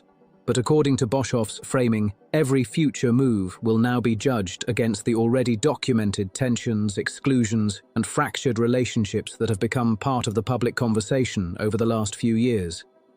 At this point, the story is no longer just about one controversy or one headline. It's about the bigger pattern that powerful industries, celebrity networks, political figures, and royal institutions appear to be signaling over time.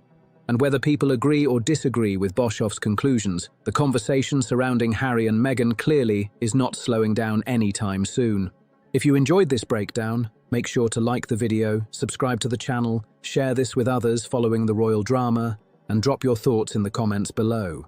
Keen differences between Catherine, the Princess of Wales, and Meghan Markle have just been exposed in glorious detail. Harry's essay in the New Statesman about anti-Semitism, that it was a deliberate attempt to sabotage Catherine's visit to Italy by snatching attention away from her. Meghan and Harry are reportedly trying to control optics in public perception.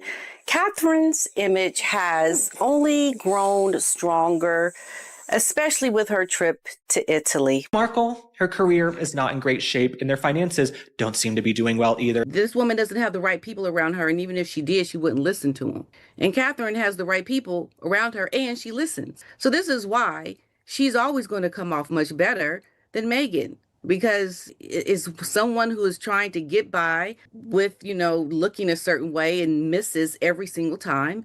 And Catherine is just really, truly there for the people. And when you see her, she always looks impeccable. Meghan Markle just went through what many people are calling the roughest week she's had in a long time. And the wild part is this. Catherine didn't even have to say a word to make it happen. She simply arrived in Italy and suddenly all eyes were locked on her. And honestly, what happened in Italy shocked a lot of people. Catherine travelled to Reggio Emilia for her early years project, and the reaction around her visit exploded almost instantly. For people who don't really follow royal news, this project is deeply personal to Catherine.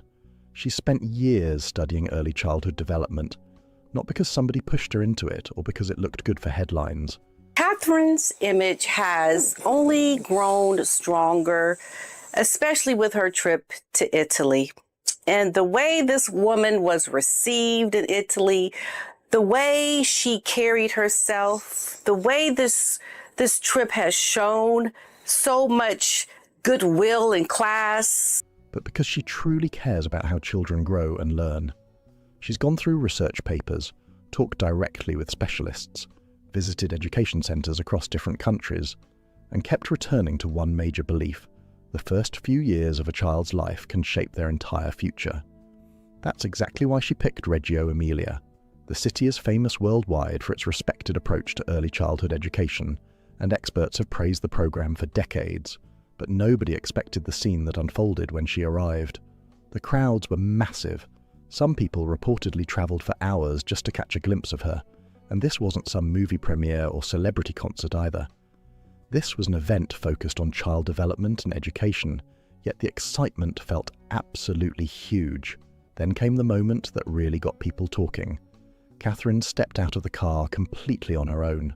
Really, this is the real story, because while Catherine outplayed Meghan, Catherine understood something Meghan never fully accepted. And that is, in the monarchy, longevity, discipline, restraint, public duty matter more than celebrity attention. No Prince William standing beside her. No big royal distraction, just her walking into that crowd with total confidence. The cheers instantly erupted, and the energy in that place changed fast. Then she did something that caught even more attention. She sat down on the floor with the children and started interacting with them naturally. It was the easiest thing in the world. And when she began speaking Italian, people were stunned. Not basic phrases either. Real, fluent Italian. Many viewers had no idea she once lived in Florence before university, and suddenly social media lit up over it. But the biggest moment came from the kids themselves. The children didn't slowly walk over because adults told them to behave. They ran straight toward her with huge smiles and open arms. Catherine in Italy. Can you talk to me about her success? This will air on Friday. She's currently on day 2 of her trip to Italy. We saw her making pasta. We've seen her cuddled up with beautiful children, speaking Italian to them. It's really been just kind of an incredible experience to see her up and running. And it seems like feeling a lot better than she was a few years ago. Completely comfortable around her, like they already knew her somehow. That reaction said more than any royal headline ever could. There's something very real about the way children react to people, and it's almost impossible to fake. Kids don't care about titles, press coverage, or carefully managed public images. They respond naturally, and in that room, every single child seemed drawn straight toward Catherine. That's one of the biggest reasons the Italy trip exploded across headlines afterward. By the time the visit ended, clips and photos were everywhere online. Royal commentators started calling it a major moment for Catherine's public image, with some even describing it as a turning point in how people now see her role moving forward. Royal historian Hugo Vickers who has spent decades around the royal family, said the entire visit felt incredibly natural and meaningful in a way that certain royal appearances sometimes don't. Meghan dropped a new as ever promo video on Monday afternoon, and the entire internet had the same reaction inside 9 minutes. The video is sold to the audience as a marmalade campaign or whatever she is selling. It's not marmalade, it's jam, right? Okay. He chose his words carefully, but people instantly understood the comparison being hinted at. Meanwhile, while Catherine was receiving huge praise in Italy, things were playing out very differently over in Montecito, California. Around the exact same time Catherine was walking through cheering crowds in northern Italy, Meghan posted a promotional video connected to her As Ever brand, and the internet reaction turned chaotic almost immediately. Now, to be fair, there's nothing wrong with promoting a business. Celebrities and public figures do it all the time. But this particular video left a lot of viewers confused about the tone and message behind it. In the clip, Meghan appeared wearing a glamorous evening gown while slowly looking into the camera, touching her chest and sipping tea in a very dramatic style. The presentation felt highly polished and emotional, but many people online struggled to understand what kind of mood the video was trying to create. The comments section filled up fast with reactions ranging from confused to sarcastic. Meghan Markle, she posted this very weird, sultry video. She's been posting all these videos where she's like rubbing her chest and she's looking real dramatic. And whenever you look at these clips, you can see why Meghan Markle never made it in Hollywood. Like, you know what I'm saying? You never made it in Hollywood. You can go on as many auditions as you want, Miss Duchess of Scamelot. It's just not happening for you, okay? I have seen better acting on reality television, and at this point, she's basically a reality television star. One viewer joked that it felt like someone trying very hard to appear more mysterious and captivating than the audience actually perceived. Another person compared it to a screen test for a project that didn't exist. Those comments spread quickly online because they reflected a criticism that has followed Meghan for a while now. The growing disconnect between the image she wants to project and the way some audiences respond to it.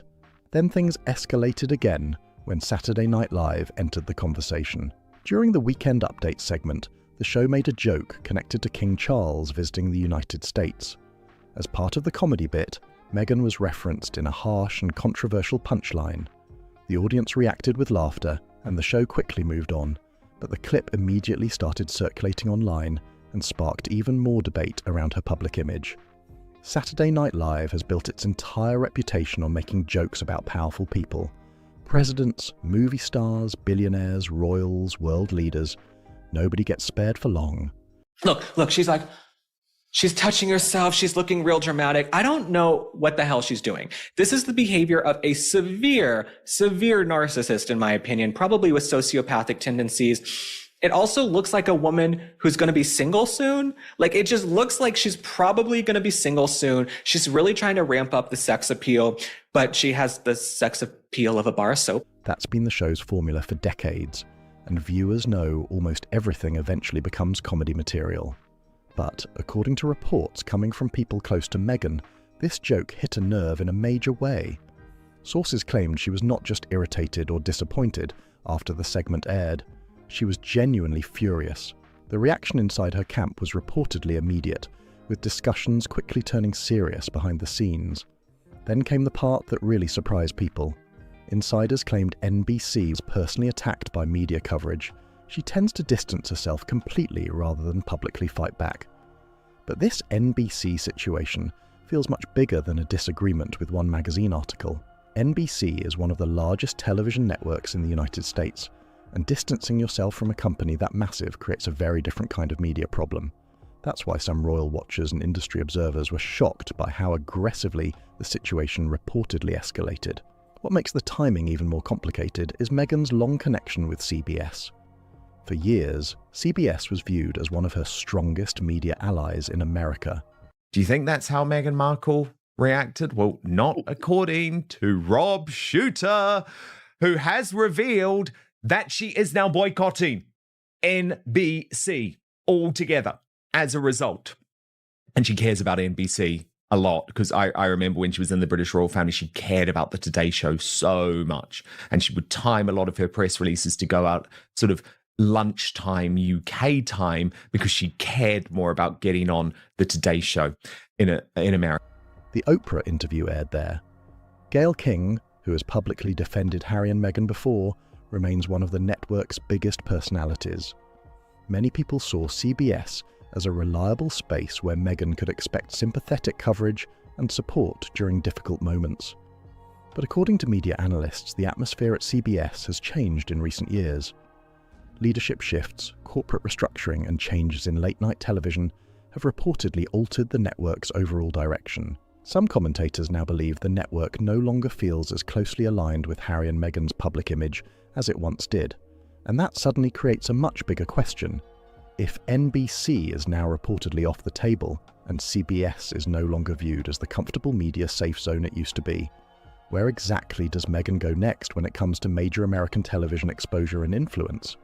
That question becomes even more intense once the financial side of the story enters the picture. Sources connected to Harry and Meghan. Meghan Markle has a long memory, and insiders say NBC just landed on her permanent blacklist. I mean, she's not going to be able to go on any show then. Sources tell Naughty But Nice that Meghan is furious after Saturday Night Live referred to her as an American terrorist during Weekend Update, and now has no interest in playing nice with the network behind the jab. The line came during a royal family joke about King Charles. We obviously just saw it, didn't we? But the source says Meghan does not laugh when she feels publicly humiliated. She sees this as deliberate, cheap, and personal. And once she feels mocked, she shuts the door. Sources say the reaction inside her circle was immediate. NBC is out. Have reportedly revealed details that explain a lot about the pressure surrounding their recent decisions. And the numbers are huge. According to multiple reports, the couple allegedly needs at least $6 million every single year just to maintain their current lifestyle in Montecito. And that figure is supposedly only the starting point, not luxury extras or surprise expenses. Just the basic yearly costs alone are said to be massive. The biggest expense reportedly comes from security. Around $3 million per year is believed to go toward private protection and safety arrangements by themselves. Then there's the mortgage and upkeep tied to their multi-million-dollar California property, which has been estimated around the $15 million mark. Once staff, travel, maintenance, and business expenses are added in, the financial pressure starts looking extremely serious very fast. Her major ally has been the CBS network. Now, that is the network which broadcast her Oprah Winfrey interview. It is also the network where Gayle King, her friend and someone who is still considered to be part of her circle, broadcasts on CBS mornings and is quite a major force at the network. That's where Meghan's As Ever lifestyle brand was expected to make a real difference. The product line, including jams, honey, candles, and other lifestyle items, was supposed to help create a profitable business identity outside the royal family.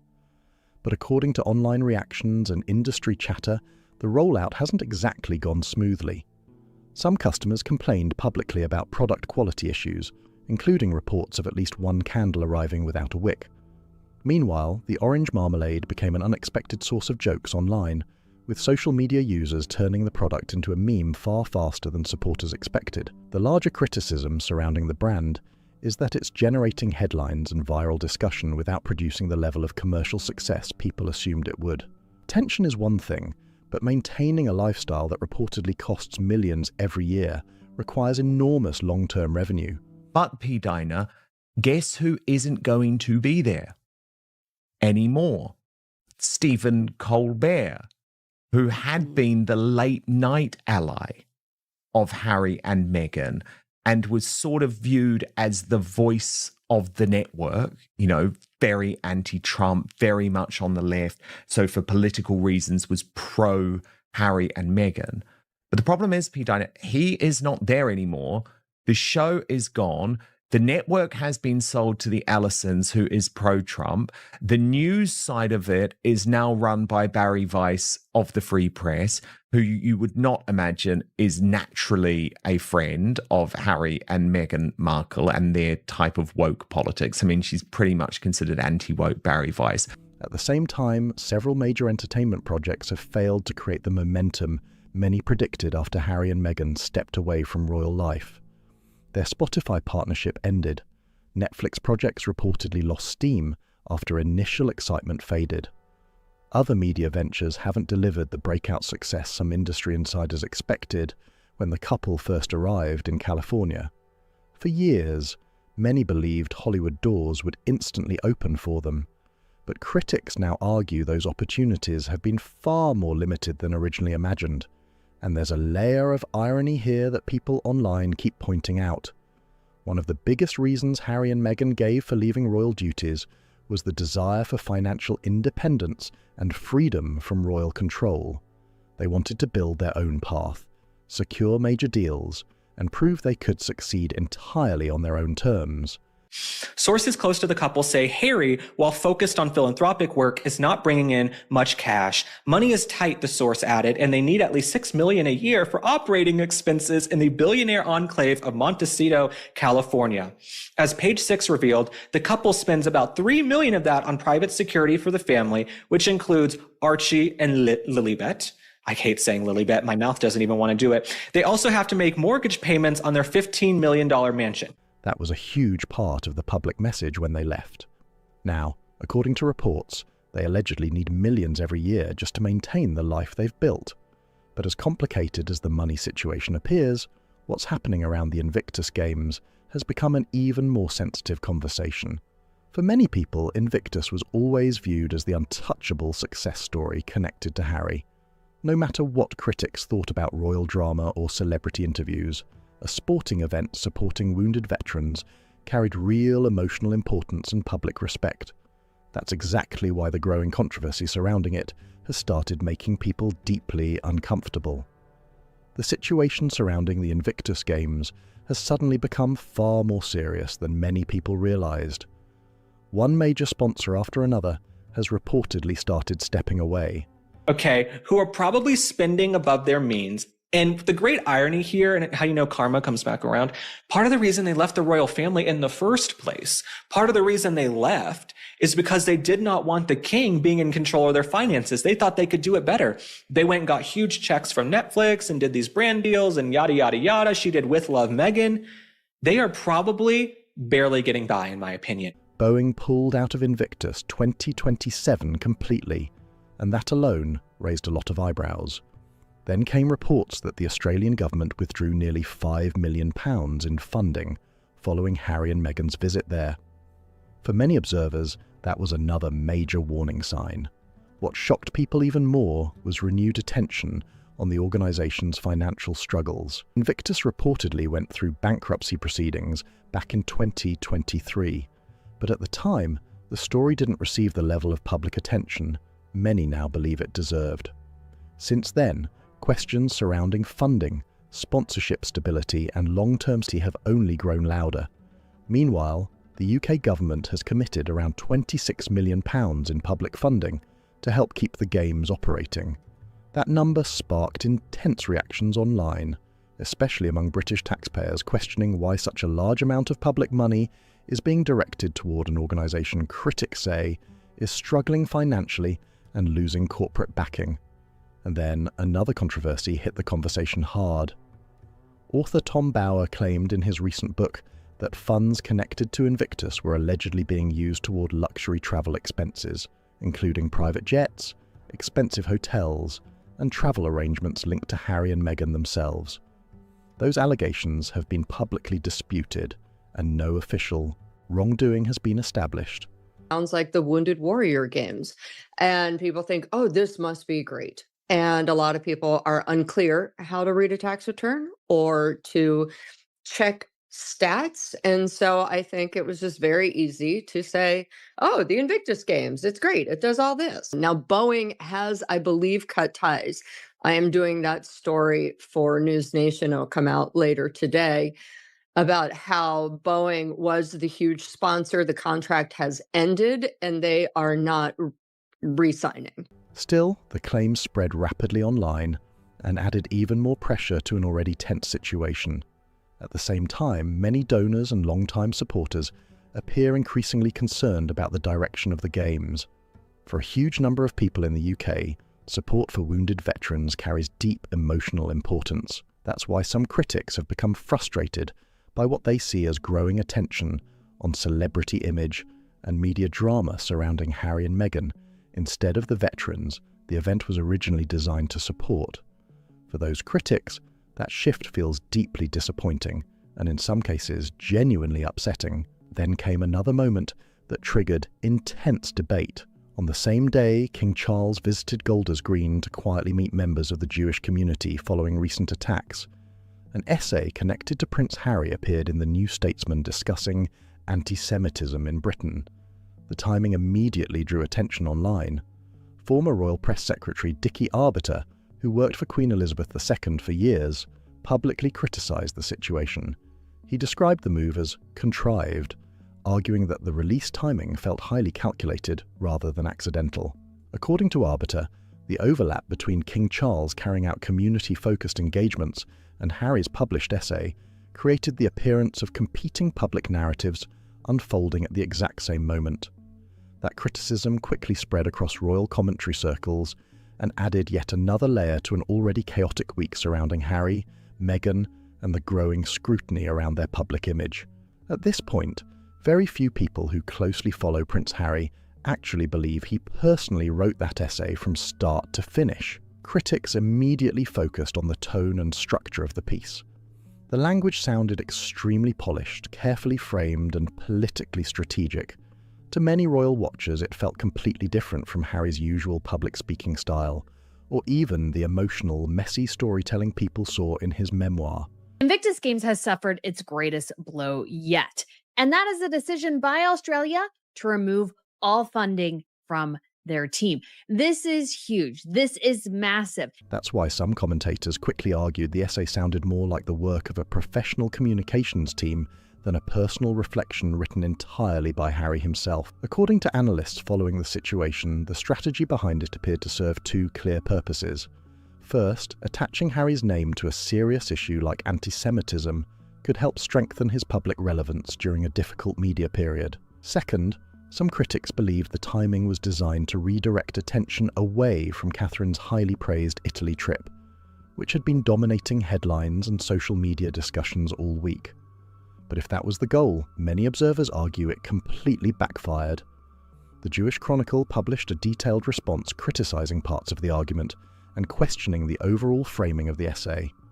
Royal commentators also piled into the debate, asking why Harry, who no longer lives in Britain and has no official public role there, was stepping into such a politically sensitive discussion through a magazine platform. Some critics also revisited past controversies tied to Harry's public image, arguing that those moments complicated his authority on the issue.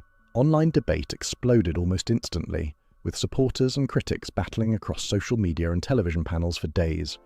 Yet for many viewers, the most striking part wasn't the essay itself, it was the comparison happening at the exact same time. While Harry's article circulated online, King Charles was physically visiting Golders Green and quietly meeting members of the Jewish community following recent attacks. No dramatic headlines, no personal branding campaign, no media spectacle attached to it, just direct engagement with people affected by the situation. That contrast became a major talking point very quickly, and honestly, when you look at the bigger picture, all these recent moves seem connected in one important way. The essay, the reported NBC fallout, the dramatic brand videos, even the renewed speculation surrounding possible public image, resets and relationship storytelling. Of course, Tom Bauer in his recent book Betrayal alleged that Invictus funds were directed towards private jets, 5-star hotels, and transportation for Harry and Meghan. Critics argue they all point toward the same thing, an effort to regain control of a public narrative that increasingly feels unstable.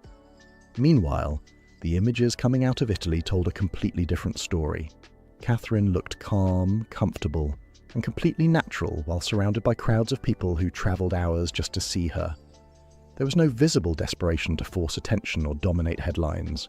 People often say she makes public life look effortless, and in many ways she does.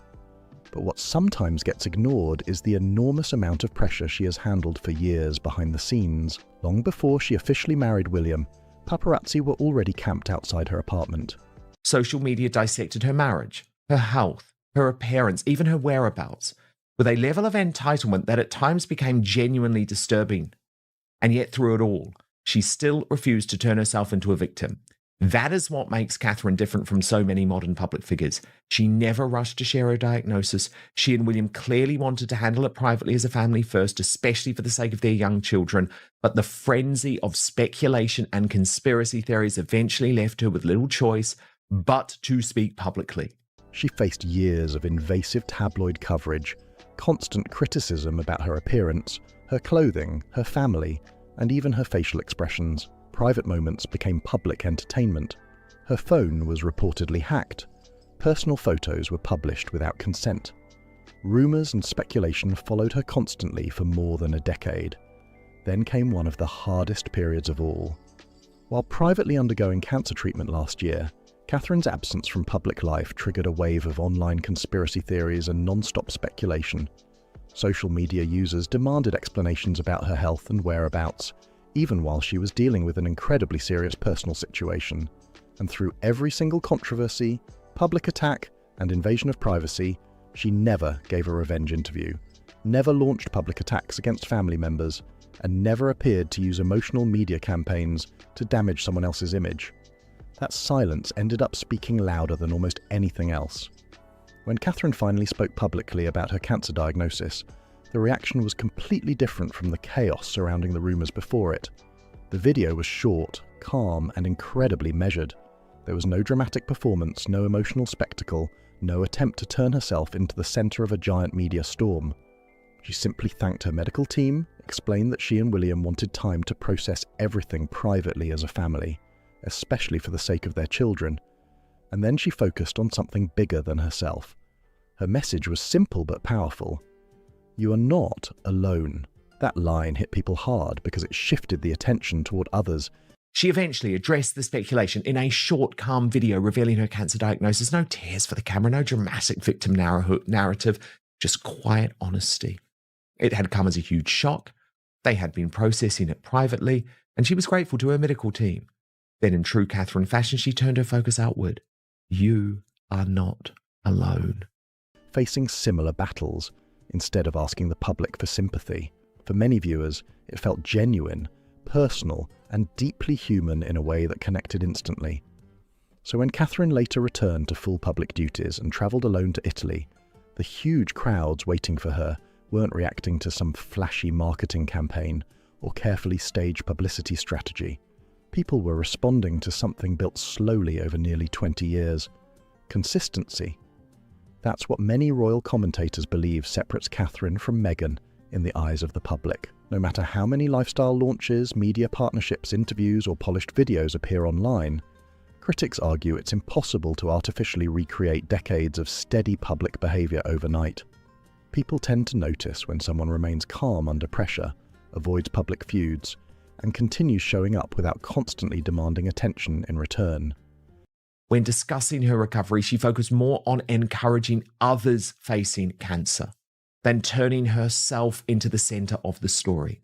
No warrior branding, no demand for the world to revolve around her pain, just honest perspective and quiet empathy. This isn't new behaviour for her. For over 20 years, she has faced intense scrutiny. Paparazzi camped outside her flat long before she married William, topless photos published without consent in 2012, phone hacking, endless commentary about her weight, her clothes, her expressions, her family. Through all of it, she has responded with the same steady grace. According to those critics, that kind of long-term trust cannot simply be manufactured through branding alone. Now, attention has shifted toward what Meghan's next move could reportedly be. According to insider reports, discussions are allegedly happening around a possible vow renewal ceremony for Harry and Meghan. The reported framing behind the idea is that the couple never truly received the wedding experience they wanted because of tensions and pressures connected to royal life, and that renewing their vows could allow them to finally celebrate their relationship on their own terms. That idea immediately triggered strong reactions online. After all, Harry and Meghan's original royal wedding was one of the biggest televised events in the world at the time, watched by millions globally.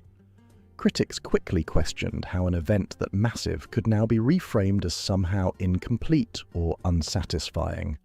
But according to some insiders, the real motivation may have less to do with romance and more to do with media business opportunities. Harry is allegedly trying to negotiate special treatment and respect for Meghan ahead of a possible UK return that is tied to the Invictus Game event. A vow renewal creates headlines. It creates photographs, interviews, streaming possibilities, magazine deals, licensing opportunities, and potentially another documentary-style project that could generate major public attention and revenue at a time when other business ventures reportedly aren't delivering the same results. At the exact same time, reports also claim Harry has been in discussions connected to a possible future UK return for Invictus events. According to those reports, negotiations allegedly involve requests surrounding security arrangements, public treatment, and guarantees that Meghan would receive a respectful reception if they return. That detail alone has added even more tension to an already complicated situation. Respect is not something people can demand into existence, and deep down, everybody already knows that. Real respect is earned slowly over time. It comes from years of showing up, staying consistent, doing the work, and not turning every single moment into a performance about yourself. That's why so many people believe Catherine's public support feels different. She has never needed to ask people to admire her or defend her publicly. Over time, that respect simply built naturally through the way she carried herself. And now, another major moment is approaching fast. Australia. William and Catherine are preparing for their upcoming Australia trip, and royal watchers are already paying very close attention. We see her in Italy. She's only had 2 outfit changes since in Italy. Loved by the children. Thousands of people have showed up to see her, all by herself. It's not like she's there with William. No, they showed up just to see Catherine, just to get a glimpse, to shake her hand. And the effects of the people, the positive PR has, I believe... Anyone who remembers Harry and Meghan's visit there years ago probably also remembers the controversy that followed afterward. Reports about tensions, criticism surrounding costs and funding, and constant headlines focused on drama instead of the actual purpose of the tour created a storm that lasted long after the trip ended. That's exactly why this next visit matters so much, because William and Catherine are unlikely to respond to any of the noise directly. They probably won't mention Harry and Meghan publicly. They won't throw shots in interviews or release dramatic statements. Instead, they'll most likely do what they always do: quietly show up, meet people, focus on the events in front of them, and let the public form its own conclusions. And honestly, that contrast has become impossible for many people to ignore. One of the biggest misunderstandings critics believe Meghan had from the very beginning is thinking the monarchy operates like celebrity culture. In Hollywood, visibility is power. Attention is everything. But the royal institution survives differently. It doesn't usually fight every public battle head-on. Really hurt Meghan in what she tried to do with Harry in Australia. Not to mention that Catherine and William will be going to Australia to show what real royalty is able to put out. Because when you look closely at Catherine and her tour in Italy, it looks completely different than how you see Harry and Meghan, because when you watch Harry and Meghan, what do you see? You see a couple trying to get the shot. Did you get the shot of me taking a picture with the sick children? Did you get the shot of me looking at the people that showed up that we made sure would show up? Did you get the shot of the clothes that I'm selling on my website? It keeps moving, keeps appearing at events, keeps carrying out duties, and over time the comparison between different public figures starts speaking for itself. That's why many commentators now see Catherine and Meghan as representing 2 completely different paths. According to those critics, Meghan spent years trying to become the standout celebrity star connected to the monarchy, while Catherine quietly focused on becoming a long-term future queen figure people could trust. And those are very different roles with very different outcomes. Stars can dominate headlines for a season, but institutions survive by building stability across decades. That's why the Italy trip hit people so strongly. A woman standing alone in a foreign country, speaking fluent Italian, sitting on the floor with children who instantly ran toward her without hesitation, while huge crowds filled the streets after travelling hours just to see her. That image landed powerfully across the world. To supporters, it didn't look like a staged publicity campaign. It looked like the result of 20 years spent building trust quietly and steadily in public life. And that's why so many people believe no dramatic rebrand, no media feud, no carefully produced video, and no headline-grabbing project can easily compete with what those images represented. Now all eyes are turning toward Australia, because if the Italy visit created this much conversation, people are already wondering what happens next. If you enjoyed this video, make sure to like, subscribe, and share it with anyone following the royal drama closely. And definitely leave a comment below. Whose approach do you think the public connects with more right now, Catherine's or Meghan's? 4 years after the release of the legendary tell-all book Revenge, the master himself is back with Betrayal, with not one but 2 excerpts as of the day of filming. Tom Bauer has got another one of his bombshell books out. This one is called Betrayal, Power, Deceit, and the Fight for the Future of the Royal Family. He's got them. He has got them. The Sussexes, Harry and Meghan, know that they have been rumbled. Henry VIII, one of the most famous kings or infamous kings of the United Kingdom, he created his own religion because he couldn't accept the word no. 7 things. 1 book. And now Harry and Meghan are already in full panic mode before a single copy even hits shelves. Betrayal drops March 26th and the early leaked excerpts. That is just a preview of the chaos coming.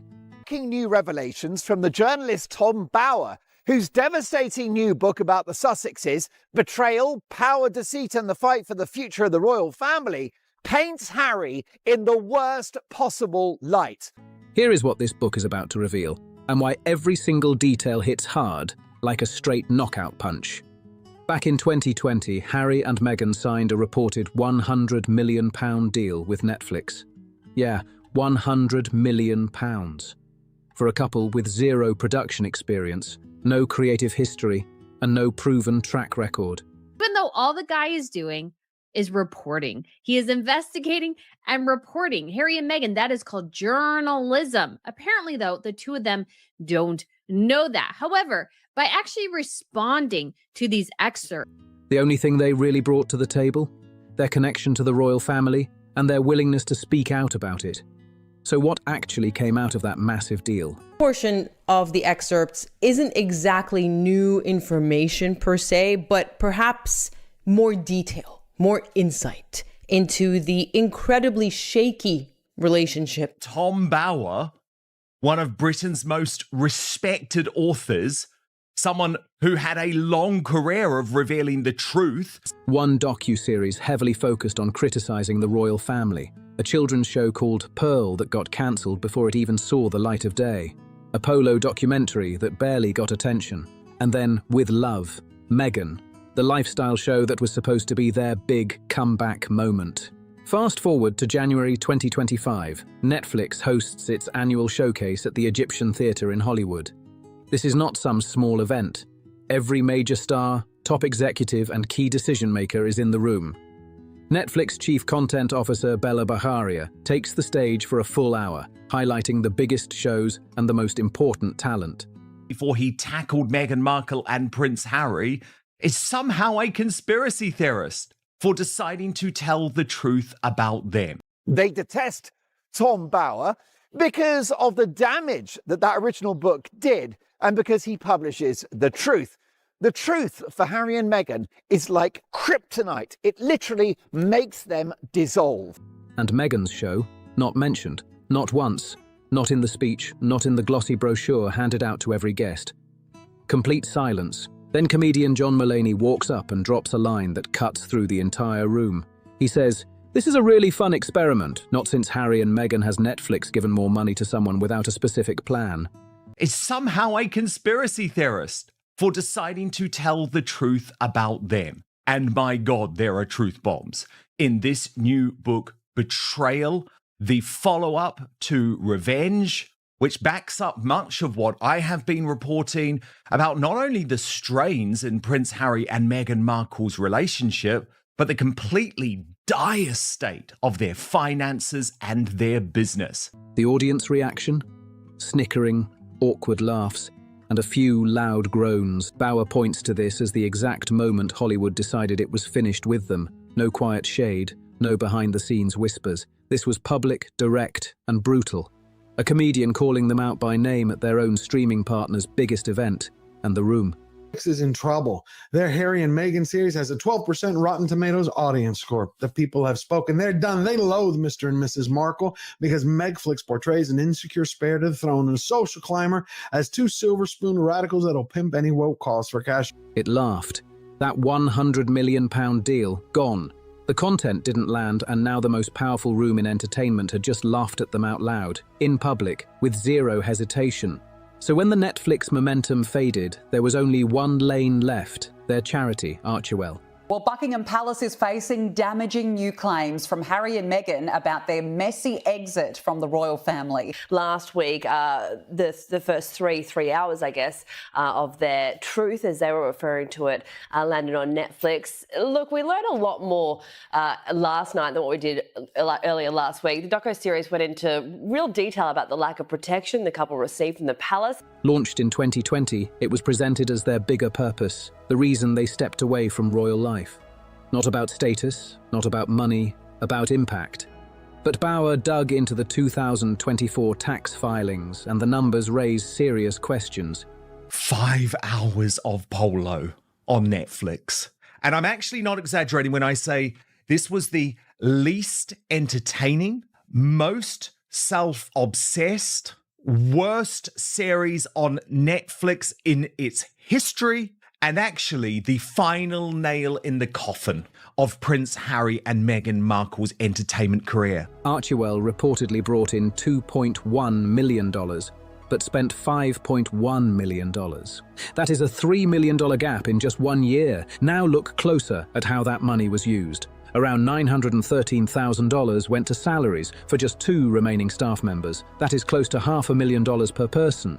Then there is $2.9 million labeled as other expenses. Netflix, an actual person at Netflix, responded to what are Meghan and Harry working on at Netflix. And I found this interesting. We're going to look at it fairly. You may not like to hear this. You may not believe it. I don't know if I believe either, but let's break down how this broke down. All right, so there's a big event happening right now. No clear breakdown, no detailed explanation, just a huge chunk sitting there without specifics. And actual charitable giving? About $1.25 million. That is less than a quarter of the total spending going toward real causes. Charity Watch reportedly asked for independent audits on January 6, 2026. No response. On Mulroney's Netflix talk show set release date, Not Since Harry and Meghan, has Netflix given more money to someone without a specific plan? Remember, Variety put Meghan on the cover of their magazine shortly after Queen Elizabeth died. And they gave her that big photo shoot. And that was not the first time. 2 earlier requests in 2024 were also ignored. At the same time, California listed the foundation as delinquent. Registration expired. That meant it was legally restricted from raising or spending money.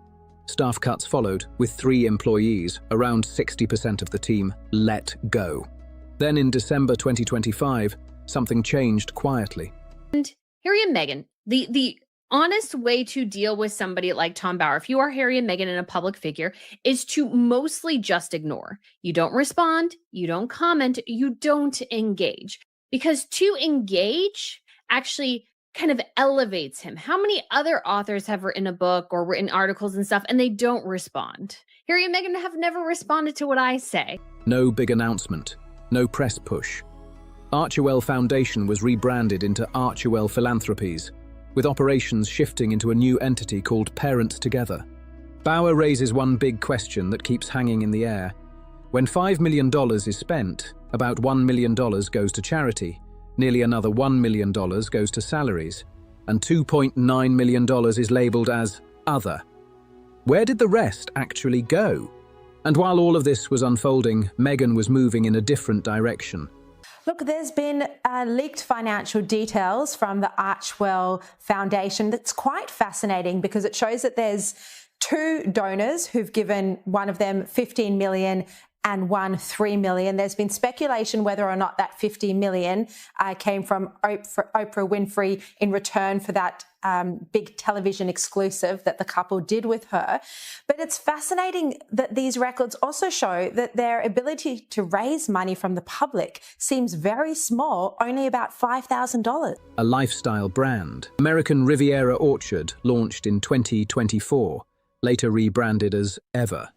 Headlines picked it up fast, with Harper's Bazaar reporting, "Meghan's jam sells out in hours." The narrative was locked in. Meghan Markle, lifestyle entrepreneur, winning big. Headlines painted the picture of success, fast sales, and a brand taking off. So Archwell actually recorded total expenses of $5.1 million, according to its latest 990 form. Salaries for 2024 were listed at $913,000. Expenses were up 54% year on year, soaring from $3.3 million. Then everything shifted with one strange discovery. A Reddit user spotted a glitch on her website. Add 100,000 items to the cart, and suddenly the system shows the real inventory numbers. What showed up raised eyebrows. Around $23 million in unsold product, over 137,000 fruit spread boxes sitting there, and the sales pace about 0.03% of stock per day. Other expenses recorded at $2.9 million. Meanwhile, donations and grants to the group dipped from $5.3 million in 2023 to $2.1 million in 2024. Insiders skeptical of how Archwell, which doled out $1.25 million in grants in 2024, can continue. The source said if they're shooting out grants, then that's a net loss and they're not bringing in that much money. At that speed, it would take roughly 9 years to clear everything, and that is for products that will not even last that long. Bauer claims the sold-out story was carefully staged. A small batch, just a few hundred units, reportedly released at launch to create instant demand. Once headlines started rolling in, larger orders followed, scaling up to around 150,000 units. With love, Meghan was expected to push those sales higher, but its ranking on Netflix stayed low, and it did not generate the kind of attention needed to move that volume. Then came the cookbook announcement. Big promotion, lots of hype. It promised original recipes and a fresh angle, but critics quickly pointed out similarities to existing work, including Martha Stewart's. And the book itself, still not released. Now let's talk a little Harry and Meghan. Their Archwell Foundation has been declared delinquent by the state of California, meaning it is not in good standing as a charity and not permitted to engage in activities like raising and spending money, pretty much all you would expect a charitable fund to do. According to Bauer, much of this empire exists more in announcements and headlines than in delivered products. Then the focus shifts to something even more sensitive: official records and timelines. Meghan's listed birth date is August 4th, 1981, making her 44. There is complete and utter chaos going on. The Meg and Harold are taking their rebrands far too literally at this point. Archwell, their charity effort, has not only changed its name from a foundation to Philanthropies, which is even worse branding, I might add, but there is a whole slew of drama going on behind the scenes. But Bauer says there are inconsistencies that raise questions. He points to her time at Northwestern University. Classmates from that period are now mostly in their early to mid-50s, not early 40s. That gap stands out. Either she mainly socialized with an older crowd, or something in the timeline does not line up cleanly. A 1997 issue of 17 magazine reportedly listed a Meghan Markle as 21 years old.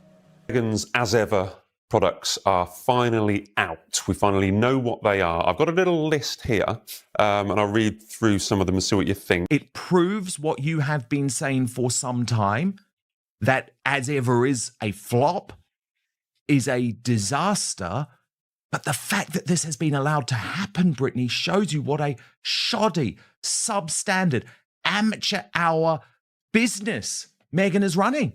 If the 1981 birth year is correct, she would have been around 15 or 16 at that time. a noticeable difference. There are also claims that her IMDb profile once showed a different birth year before being updated. And actor Joshua Silverstein, who says he met Meghan at summer camp when they were both 13, was born in 1977, creating another timeline mismatch if all details are taken at face value.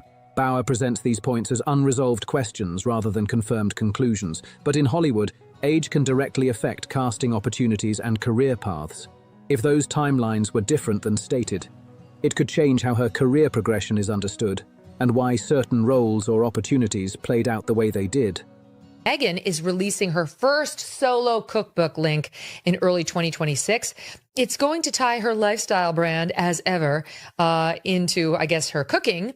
And Daily Mail reports that the book may include recipes for her single skillet spaghetti, which, by the way, and rainbow-themed fruit salad. Maureen Callahan and I made both of those, only to find out that the single skillet spaghetti was stolen from Martha Stewart. It's not even her own recipe. Then there is the birth certificate situation, and this is where things get even more intense. Weeks after Archie's birth certificate was first filed under her legal name, Rachel Meghan Markle, it was later amended.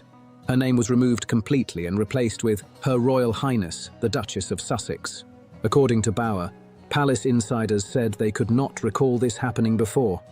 Are so many telltale signs that something is clearly wrong with Meghan. And I don't mean it in a bad way, but I mean, how can you get your age so wrong?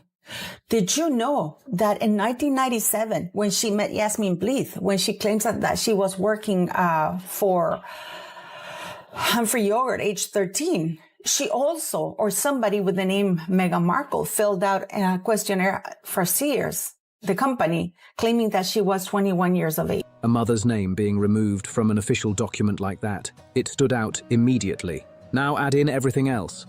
A timeline, people say, has inconsistencies, a birth certificate that has not been fully shared publicly, and direct questions that have never been clearly addressed. This topic sparks strong reactions, and it keeps coming back because, on the surface, it seems like something that could be cleared up simply. Public figures have also weighed in. Royal author Lady Colin Campbell called for what she described as clear proof regarding the births. Meghan's father, Thomas Markle, has said questions should be answered. Her half-sister Samantha Markle has publicly stated, if you used a surrogate, admit it. Meghan is a consummate survival actress. And you raised this extraordinary beginning of the year when she carved 2025 in the sand.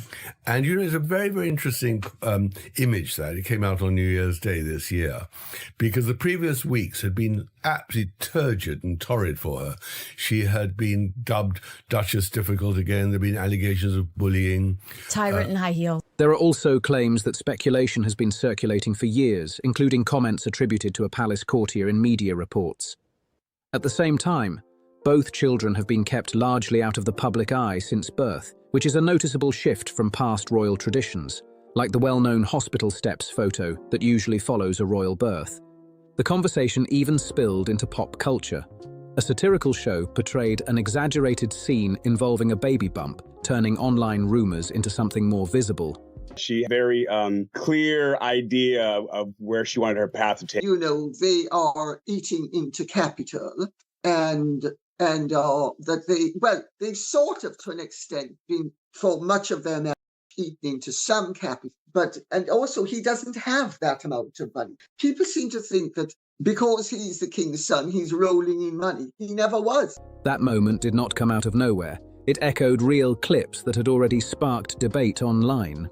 One of those clips resurfaced in June 2025, when Meghan posted a video dancing while appearing visibly pregnant. Some viewers saw it as a direct response to the ongoing speculation, while critics questioned what they were seeing. Bauer presents all of this as part of a larger pattern of unanswered questions and public curiosity. None of these claims are confirmed, but the discussion continues to build, and it is not fading anytime soon. Then comes the legal side. Markle posted a bizarre video on her social media yesterday, which sent several people into absolute meltdown. 1 month, 2 months, 3 months. Hit the baby mama when I'm stepping through the door. She's yeah, pregnant, supposedly 9 months pregnant in the hospital room, dancing with a big belly. Harry's there too. She's kind of twerking. She's going to twerk. If she a baby mama, she gon' do that baby mama. Here comes Harry. She gon' put it on you. She gon' do that baby mama. Drop it down, drop it down, down low. She spreads her legs. She hikes her dress. She circles her genitals. And this is where things turn serious fast. Under British royal succession law, surrogacy could raise major questions about a child's place in the line of succession. Archie and Lilibet are currently 6th and 7th in line to the throne, so if the circumstances of their births were ever legally challenged, the impact would be massive. Titles, positions, everything could be affected. Bauer focuses on the years when these questions were at their loudest, not during the Oprah interview, not in the Netflix series, not even in Spare. According to him, the question has never been directly answered in a clear, official way, and that silence keeps the speculation alive. He makes it clear he is not focused on the public image Meghan presents. Instead, he looks at her life before Harry. What it was, how it worked, and who was involved. Some of the stuff I like is dumb. Yeah. I like South Park. South Park rules. They fucking rule. You see what they just did? What'd they do? They went to Harry and Meghan. She's suing And them. they're trying to sue him. It's like, don't What are you? fucking You're suing South Park? kick really? that hornet's nest. Yeah, you're just going to Really? empower them to go harder. Pretty brilliant episode. Not suing, just Matt. Just Matt. Oh, okay. Oh, but they made an official statement that we are angry. Which was We're not exactly suing. It's all nonsense. what the episode was. It's exactly what they were making fun of him for. Yeah, they nailed it. In Betrayal and Revenge, he describes a lifestyle that appeared well-funded but without obvious explanations tied to her known income at the time. One name that keeps coming up is Marcus Anderson, a senior figure at Soho House. Bauer documents how Anderson and Meghan were connected across multiple cities: Los Angeles, New York, Toronto, London. Wherever she went, that connection seemed to follow. Even Harry, in Spare, referred to Soho House as a kind of central hub in her world. Anderson was also present at their wedding as an honoured guest, which adds another layer to the connection. So Bauer keeps asking the same question. How does a cable TV actress, still building her career, afford that level of lifestyle? And evidently, Meghan is spitting her bricks that somebody has actually now profited and benefited from an association with her, when all traffic should be in the opposite direction, where everybody should not benefit from her existence, but she should benefit from everybody's existence. Poor Megsy baby, poor Marcus. Do you think this might be the beginning of the end? The private events, the international travel, the access to ultra-exclusive circles filled with wealthy and influential people. According to his argument, the numbers from her acting work alone do not fully explain it. There have also been long-running rumours, including so-called yacht claims, that have circulated online for years. These claims remain unverified, and no clear evidence has confirmed them. At the same time, Bauer notes they have not been addressed in detailed, specific terms either. So instead of making direct accusations, he focuses on patterns. The social circles, the access points, the financial gap between reported earnings and visible lifestyle. Across both books, he presents this as a consistent thread, one that raises questions, even if it does not provide all the answers. First, her first husband, Trevor Engelson, 7 years together, married in 2011, then Suits takes off, and the relationship ends just fast. In the book, J.R. Moringer has allowed Harry to say, and Harry doubtless said, about some of the accusations against Meghan, including that she was a yacht girl. That's right. It's mentioned in the book. Harry knows only too well that it has received wide publicity. Whether it is true or not is beside the point. That Meghan used to entertain as a yacht girl. Reports say he was completely blindsided by it. Then comes chef Corey Vitiello. They were together for 2 years, even living together. And again, once Prince Harry enters the picture, that chapter closes quickly. Bauer paints a pattern here. Each phase of Meghan's life seems to end the moment a bigger opportunity appears. with no pause and no return. So the question he keeps pushing is simple, but sharp. How much of the woman Harry married was real, and how much was a version shaped for the moment, depending on who was in front of her? Betrayal releases March 26th, and the timing could not be more intense. Harry and Meghan are set to arrive in Australia in mid-April, their first visit there in 7 years. The last time? The billing is it's called Meghan, Duchess of Sussex, her best life retreat. But as best as I can tell, this girls' weekend like no other. That's one way to put it. If you read the copy carefully, an event that promises a lot of word salad that sounds very Meghan Markle, quote, powerful conversations, relaxation, laughter, and unforgettable experiences. October 2018. They were newlyweds, still working royals, and at the peak of global attention. That was the tour where Meghan announced her pregnancy with Archie on Australian soil. Massive crowds, non-stop media coverage, everything at full height. Now fast forward to today and the tone looks very different. A Change.org petition has already been launched, calling for Australian taxpayers not to fund any part of their visit. Not security, not logistics, nothing. The argument being they are now private citizens who chose a different path. At the same time, Meghan is set to headline a luxury retreat in Sydney.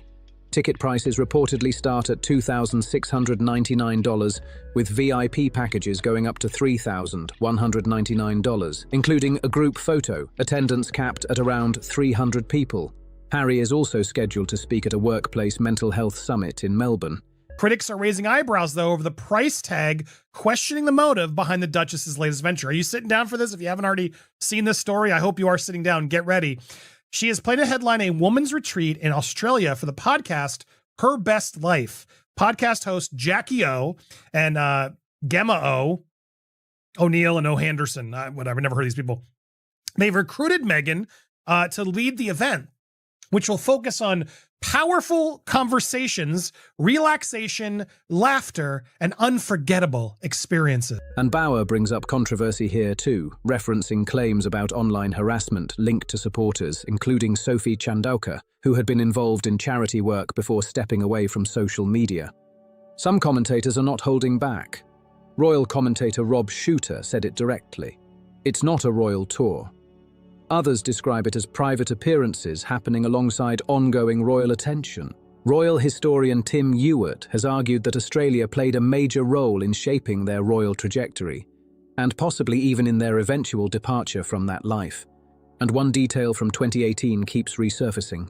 During that visit, Meghan was reportedly overheard near the Sydney Opera House, looking at the massive crowds and saying, "What are they all doing here? It's silly." Staff then explained that people gathered out of respect for the monarchy. That moment hits differently now. Back then, crowds showed up freely.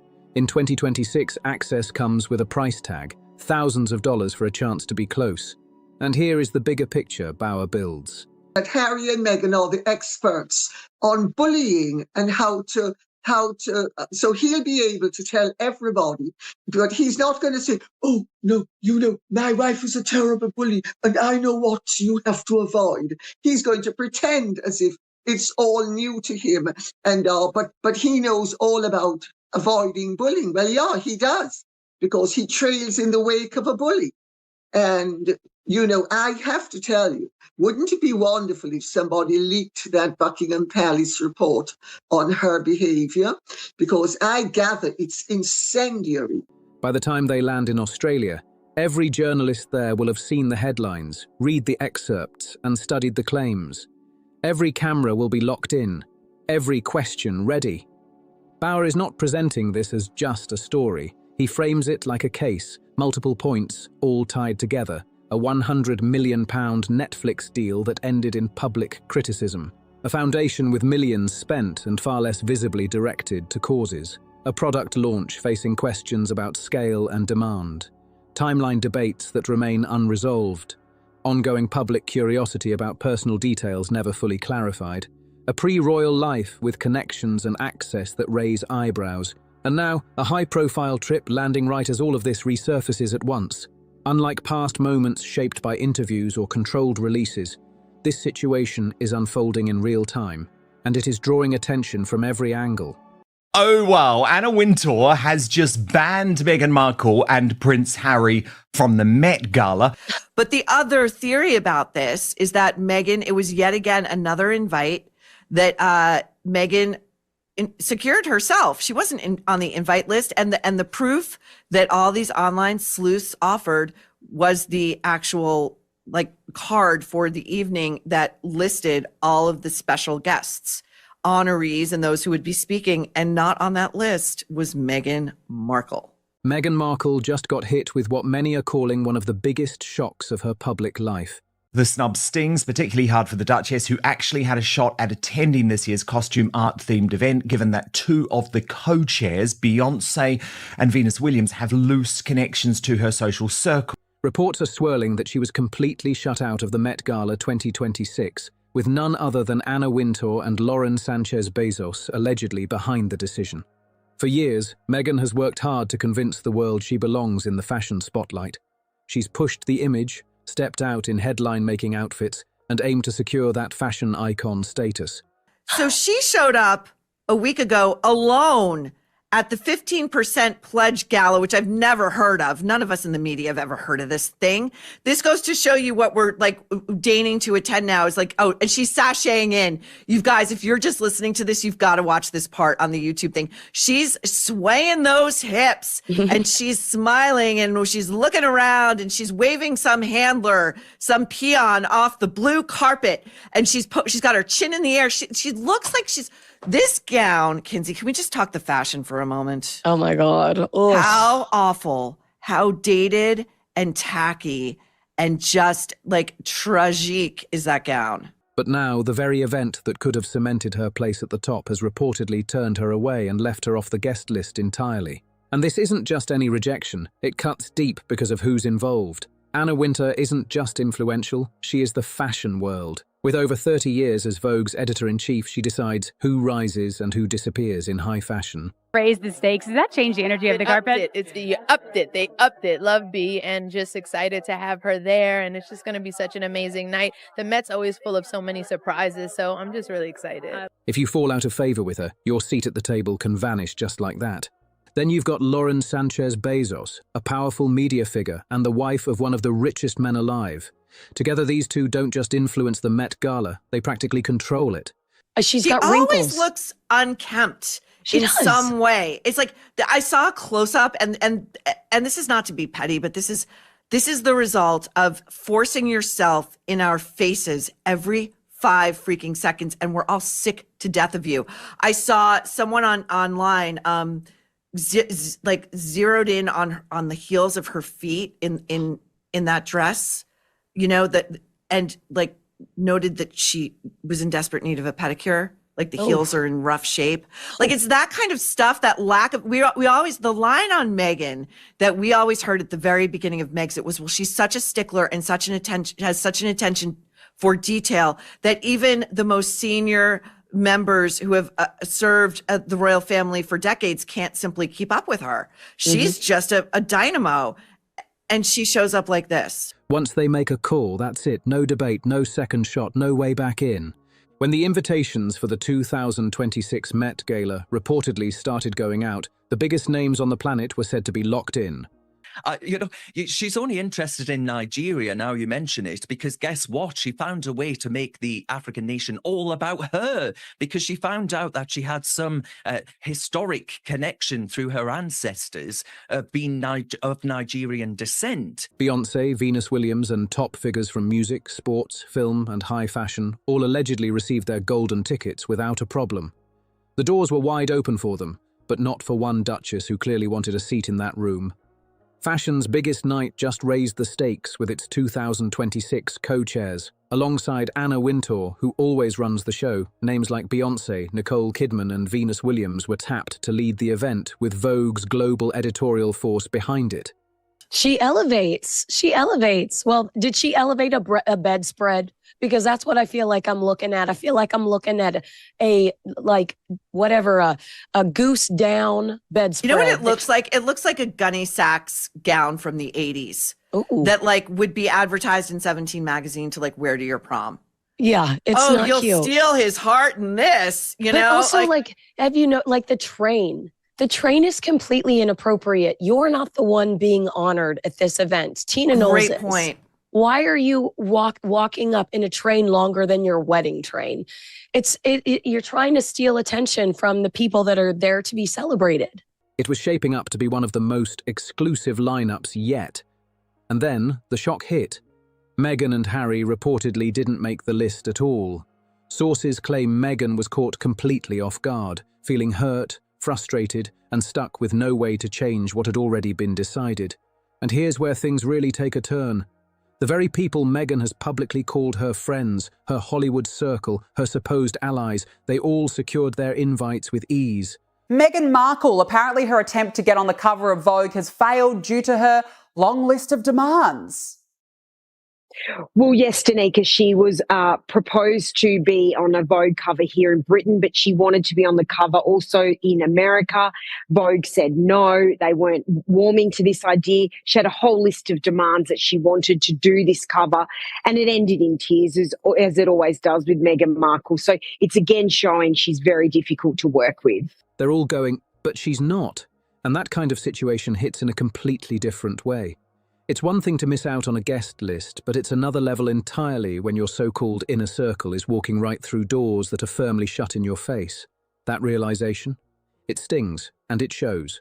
Meghan has spent years presenting herself as part of Hollywood's elite, but this Met Gala situation is painting a very different picture. I think it's a fair assumption, and I have my own theory here. I think Meghan is gunning for the Met Gala invite. So the closer she can stay to Tina. Oh, yes. First of all, I think she thinks Beyonce's going to be there. And Beyonce's like, I've never heard of the 15% gala. I'm not going. The cheek of Meghan Markle to think that she can boss Anna Wintour around when it comes to a Vogue cover, to think that she's more important than all of these other stars who they already had lined up. But Angela, does this not say everything about Meghan Markle? Serena Williams is basically the only celebrity friend that has stood by her over all of these years. But she was trying to get Serena Williams booted off the cover. Do you think Serena had any idea? I mean, this just shows you how low this woman will go. Anna Wintour, the powerhouse behind the Met Gala, has reportedly had ongoing tension when it comes to Meghan Markle. This is someone who values discipline, structure, and keeping the spotlight exactly where it belongs, on fashion. She's known for making sure no single personality takes over the entire event, and there are claims she was concerned that Meghan's presence could pull attention away from the style and turn it into something more personal. Then there's the Vogue issue, and this is where things get even more intense. Rumours have circulated that Meghan stepped into one of fashion's most influential spaces and began pushing for creative control, her ideas, her direction, her way. For Anna Wintour, who has led the fashion world with a firm and consistent vision for decades, that kind of approach reportedly didn't sit well at all. Sources say the whole situation reportedly caught Anna Wintour completely off guard. From that point on, the hesitation wasn't subtle. It was real, and it stuck, and it didn't stop there. It's been revealed that Meghan Markle actually invited herself to this Paris Fashion Week show earlier this month. Now, the Balenciaga designer has claimed that she reached out and she said she would love to come to the show. Because Beyonce's the co-chair of the Met Gala this year, along with Venus Williams.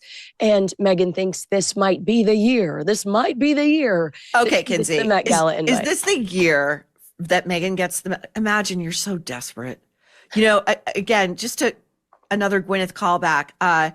Gwyneth attended one year and then did an interview with like an Australian radio show, and they were asking her about the Met Gala. It was the year that punk was the theme, and she was like, I'm never going back. It's awful. You think it's going to be so glamorous, and it's terrible. You get in that room and it's packed and it's hot and it's sweaty and everybody's jockeying for position and nobody eats anything. And then you sit through these, like she said she would never go back, and then she did go back. But that's Gwyneth, right? She can talk shit about the Met Gala, and Anna Wintour is still going to extend an invite. Meghan allegedly wanted to take things even further, pushing for a massive global cover concept that no one had asked for, and that didn't match the magazine's direction at all. Ambition can open doors, but overstepping can shut them just as fast. In simple terms, insiders claim Meghan made things too centered around herself one too many times. sponsors Jeff Bezos and Lauren Sanchez are also said to have soured on the couple following the Kris Kardashian birthday party incident. Oh my goodness, we knew that was going to have ramifications to her dwindling social status. You'll remember, of course, the Sussexes pressured the family to scrap social media photos taken the night before the UK's Remembrance Day, a move that backfired spectacularly when Khloe and Kim Kardashian publicly contradicted their account of events. Fashion figures have suggested that a strong focus on personal branding over true collaboration didn't sit well with Anna Wintour at all. And in an industry where relationships and respect matter, that kind of impression can follow you everywhere. Anna Wintour is known for watching carefully before deciding who truly fits the tone of an event like the Met Gala. Reports suggest that certain public moments may have shaped how Meghan was viewed in those circles, showing up where she wasn't expected, creating headline-grabbing photo opportunities, and drawing attention in ways that didn't always align with the setting. Okay, she just doesn't. And she thinks she's going to get an invite when didn't she and Harry, but really it's Meghan, we think we know, just my opinion, permanently just alienate Kris Kardashian because of what went down at that 70th birthday party where Harry was photographed drunkenly leering at Kris Jenner's rack, photo of the year at the Nerve Awards 2025. But that party was hosted by Jeff Bezos and Lauren Sanchez in their home. Those moments added up. The Met Gala is seen as fashion's most important night, and organizers reportedly didn't want anything turning it into a personal spotlight moment. And it wasn't just Anna Wintour creating distance. Reports suggest that major figures tied to the Met Gala, including Jeff Bezos and Lauren Sanchez, were also not interested in taking any chances when it came to potential drama. With a new picture headlined "A Week of Simple Pleasures." And, I mean, the basic bitch advice, guys. Seriously, it's so bad. Sorry, I hate to laugh, but like, this is her advice. Set the table in colour and spend an afternoon decorating eggs together. A bowl of dye, a dozen eggs, a little whimsy. It becomes less about the outcome and more about the time spent side by side. From you, Meghan! Seriously, don't try and tell me how to spend my Easter. They've carefully built their status at the very top of elite social circles. And protecting that image means keeping the guest list as controlled and controversy-free as possible. After several high-profile incidents at exclusive events, organizers are said to have made one thing clear. If there's even a hint of trouble, it's not worth the risk. And Meghan, fairly or not, had started to gain a reputation that raised concerns in those spaces. In circles where image is everything, even the perception of conflict can close doors fast. And then there's the Kardashian situation, which added even more noise. Meghan and Harry reportedly attended a birthday event at the Kardashian home, and at first, everything seemed perfectly fine. And Jeff Bezos and Lauren Sanchez now have control of the Met Gala. We all know it. But we have also seen Meghan Markle literally crawling up Chloe Mall's butthole. Chloe Mall. So we're going to get to her this week. Trust me. Chloe Mall, the newly installed EIC of Vogue, who's been doing all these interviews with Anna Wintour, and Anna Wintour's body language. It's like she's got the plague. Like she is allergic to her. Yes. Yes. It's I feel like it's a Bob Iger thing, you know, where like you install somebody as like the new number one, but you make sure you hire somebody just hapless enough that they'll never be able to get rid of you. Yeah. Like Chloe is a dud on so many levels, but you know, Meghan has yet to secure an American Vogue cover. But once photos from the night began circulating, things reportedly shifted quickly. Questions started flying over who approved what, and the Kardashians allegedly pushed back publicly against Meghan's version of events, turning it into the kind of awkward Hollywood clash that grabs headlines and refuses to fade. After the reported Met Gala rejection, Meghan Markle didn't stay quiet. Instead, she appeared to shift gears fast, turning to social media in a way many people saw as an attempt to take back control of the narrative. Paparazzi-style shots from Montecito started popping up, along with carefully curated lifestyle posts showing family moments and polished snapshots of her daily life. Let's talk about Meghan Markle because her popularity in Britain has reached a record low. Her favourability rating has dropped to just 20%, meaning it's only Prince Andrew who's more disliked than her. This is according to a YouGov poll which found the public perception of Meghan Markle was now at its worst since it started tracking the data back in 2017. Observers quickly picked up on the timing. Some believe the content looked designed to pull attention away from the Met Gala situation and push the focus right back onto her personal brand and image. Even during the Easter period, Meghan shared lifestyle-themed messages that stood out for their highly styled presentation. Rather than traditional holiday reflections, the spotlight reportedly stayed on visuals, tone, and branding. Online conversations didn't hold back either. Many viewers described the content as overly produced, with some even suggesting it felt pre-planned and scheduled in advance as part of a bigger PR strategy. That level of polish raised eyebrows and got people talking. And then the privacy debate came right back into focus. Meghan and Harry have often spoken about wanting to protect their children from media exposure, yet the increase in family-related visuals during this time sparked fresh questions. She was banking. Now, Paula, look, she does say there's always the chance of a last-minute invite, that type of thing, but it's not looking good. And it is surprising, given you've got the Bezos, the Beyonce, the Williams, but it does feel like Anna Wintour has put her foot down. Plus, I guess a bit of Lauren Sanchez mixed in. I would highly. Oh, yeah. Some online voices wondered if the sudden visibility was connected to efforts to redirect attention after the Met Gala controversy. Critics online didn't stay quiet about this either. Some argued that while the couple speaks out against the harms of social media, moments involving their private family life still end up being shared publicly when it fits their branding goals.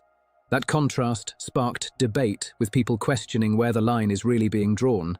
At the same time, others pointed out a noticeable shift in their public image. What was once seen as a powerful global presence now feels different to some audiences, with their popularity reportedly cooling compared to earlier years. The excitement around their projects and appearances doesn't hit the same way, and more people are starting to view them as regular celebrities dealing with public opinion ups and downs. You know, Anna's a huge monarchist. It's not going to happen on Anna's watch. What is this woman thinking? I don't know, but we know that Meghan is scheming, and we've seen multiple puzzle pieces. So yes, to your question, I can see her inviting herself because it inches her closer to her ultimate goal, which is Met Gala. Maybe her astrologer said it was in the stars. Some commentators have even joked that their slowdown has lasted longer than their peak moment ever did. Still, reports claim Meghan hasn't fully given up hope. There's talk she believed a last-minute invitation to the Met Gala could still come through and finally lock in her place within the fashion world. But by the time everything was finalised, insiders say the guest list was already sealed tight, with no room left for any late additions. So now it comes down to you. Was Anna Wintour right to leave Meghan Markle off the Met Gala list? Or was this a step too far? Drop your thoughts in the comments. Hit like, share this with others, and don't forget to subscribe for more updates. And it's not just the Met.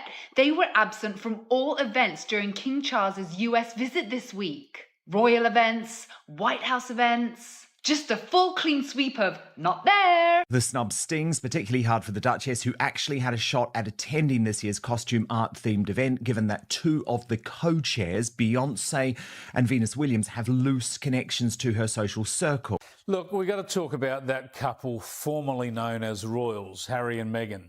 They love to share their innermost thoughts and they love media attention, don't they? So, after getting brushed off by the Met Gala and taking that very public disappointment, Harry and Meghan just caught another icy move. And this one hits way closer to home because it's coming from their own circle. This time, King Charles made it clear. No hesitation, no second thoughts, shutting them out completely and leaving their names off the guest list for the King's Trust Global Gala like it was nothing.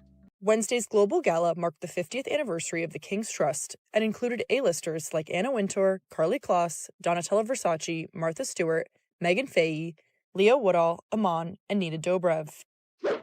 It was also co-chaired by Lionel Richie, Edward Enninful, and Charlotte Tilbury. Photos from inside the celebration show Richie and the monarch shaking hands, as well as taking turns at the podium. The King went all out, rolling out the red carpet for A-list celebrities, major industry names, and global figures. But somehow Harry and Meghan were nowhere in sight. No quiet invite slipped through, no last-minute appearance, nothing at all. Instead, they were back in Montecito, watching an event tied directly to Harry's own father from afar, almost like they were on the outside looking in at a life they once lived every day. Royal title or not, this didn't feel random.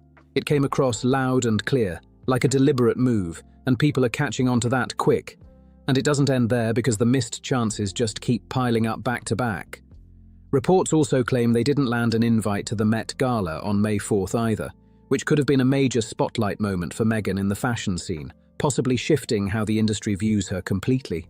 That Meghan secured herself. She wasn't on the invite list, and the proof that all these online sleuths offered was the actual card for the evening that listed all of the special guests, honorees, and those who would be speaking, and not on that list was Meghan Markle. Meghan didn't show up at all, and that only made the online noise get even louder.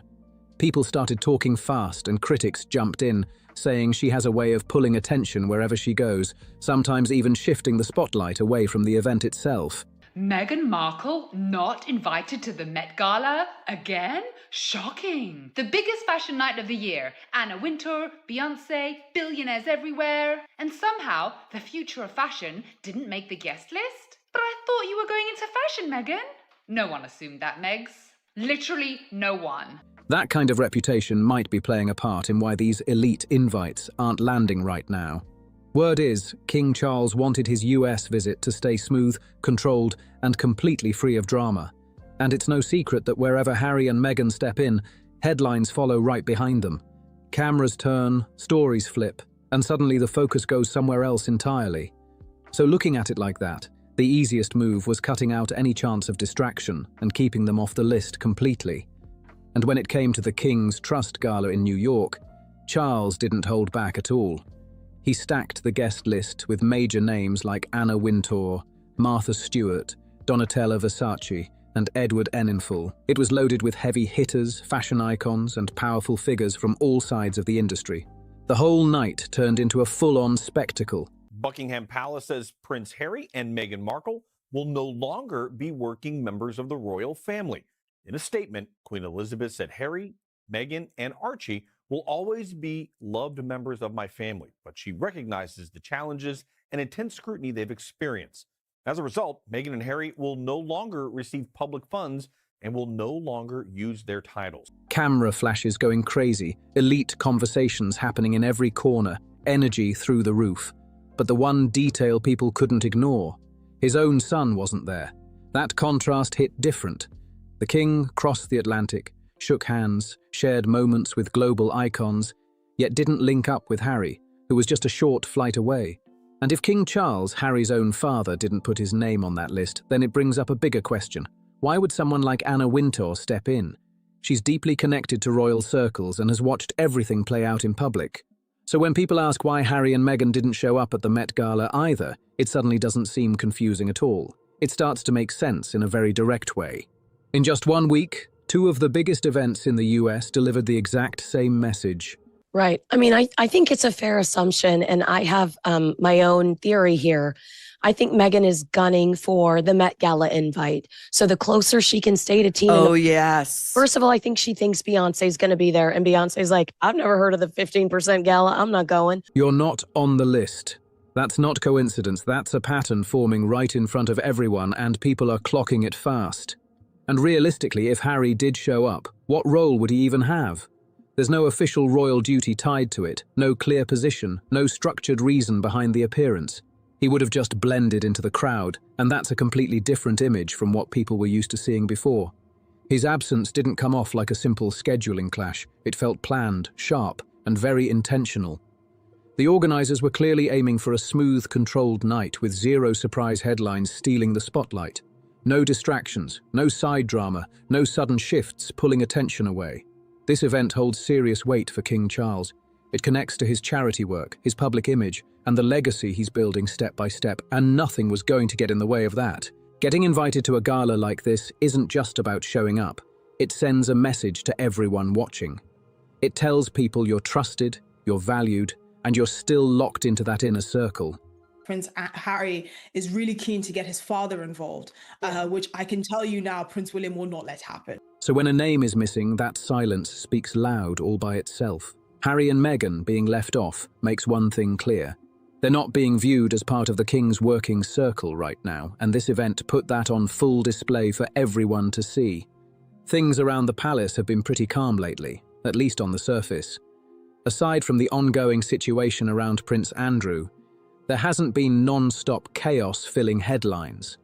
Bringing Harry and Meghan into that mix could have flipped everything instantly. Media attention would spike hard, speculation would go wild, and that calm image would disappear in no time. And when you line everything up, it starts looking less like coincidence and more like a clear shift in how things are being handled. Event after event, guest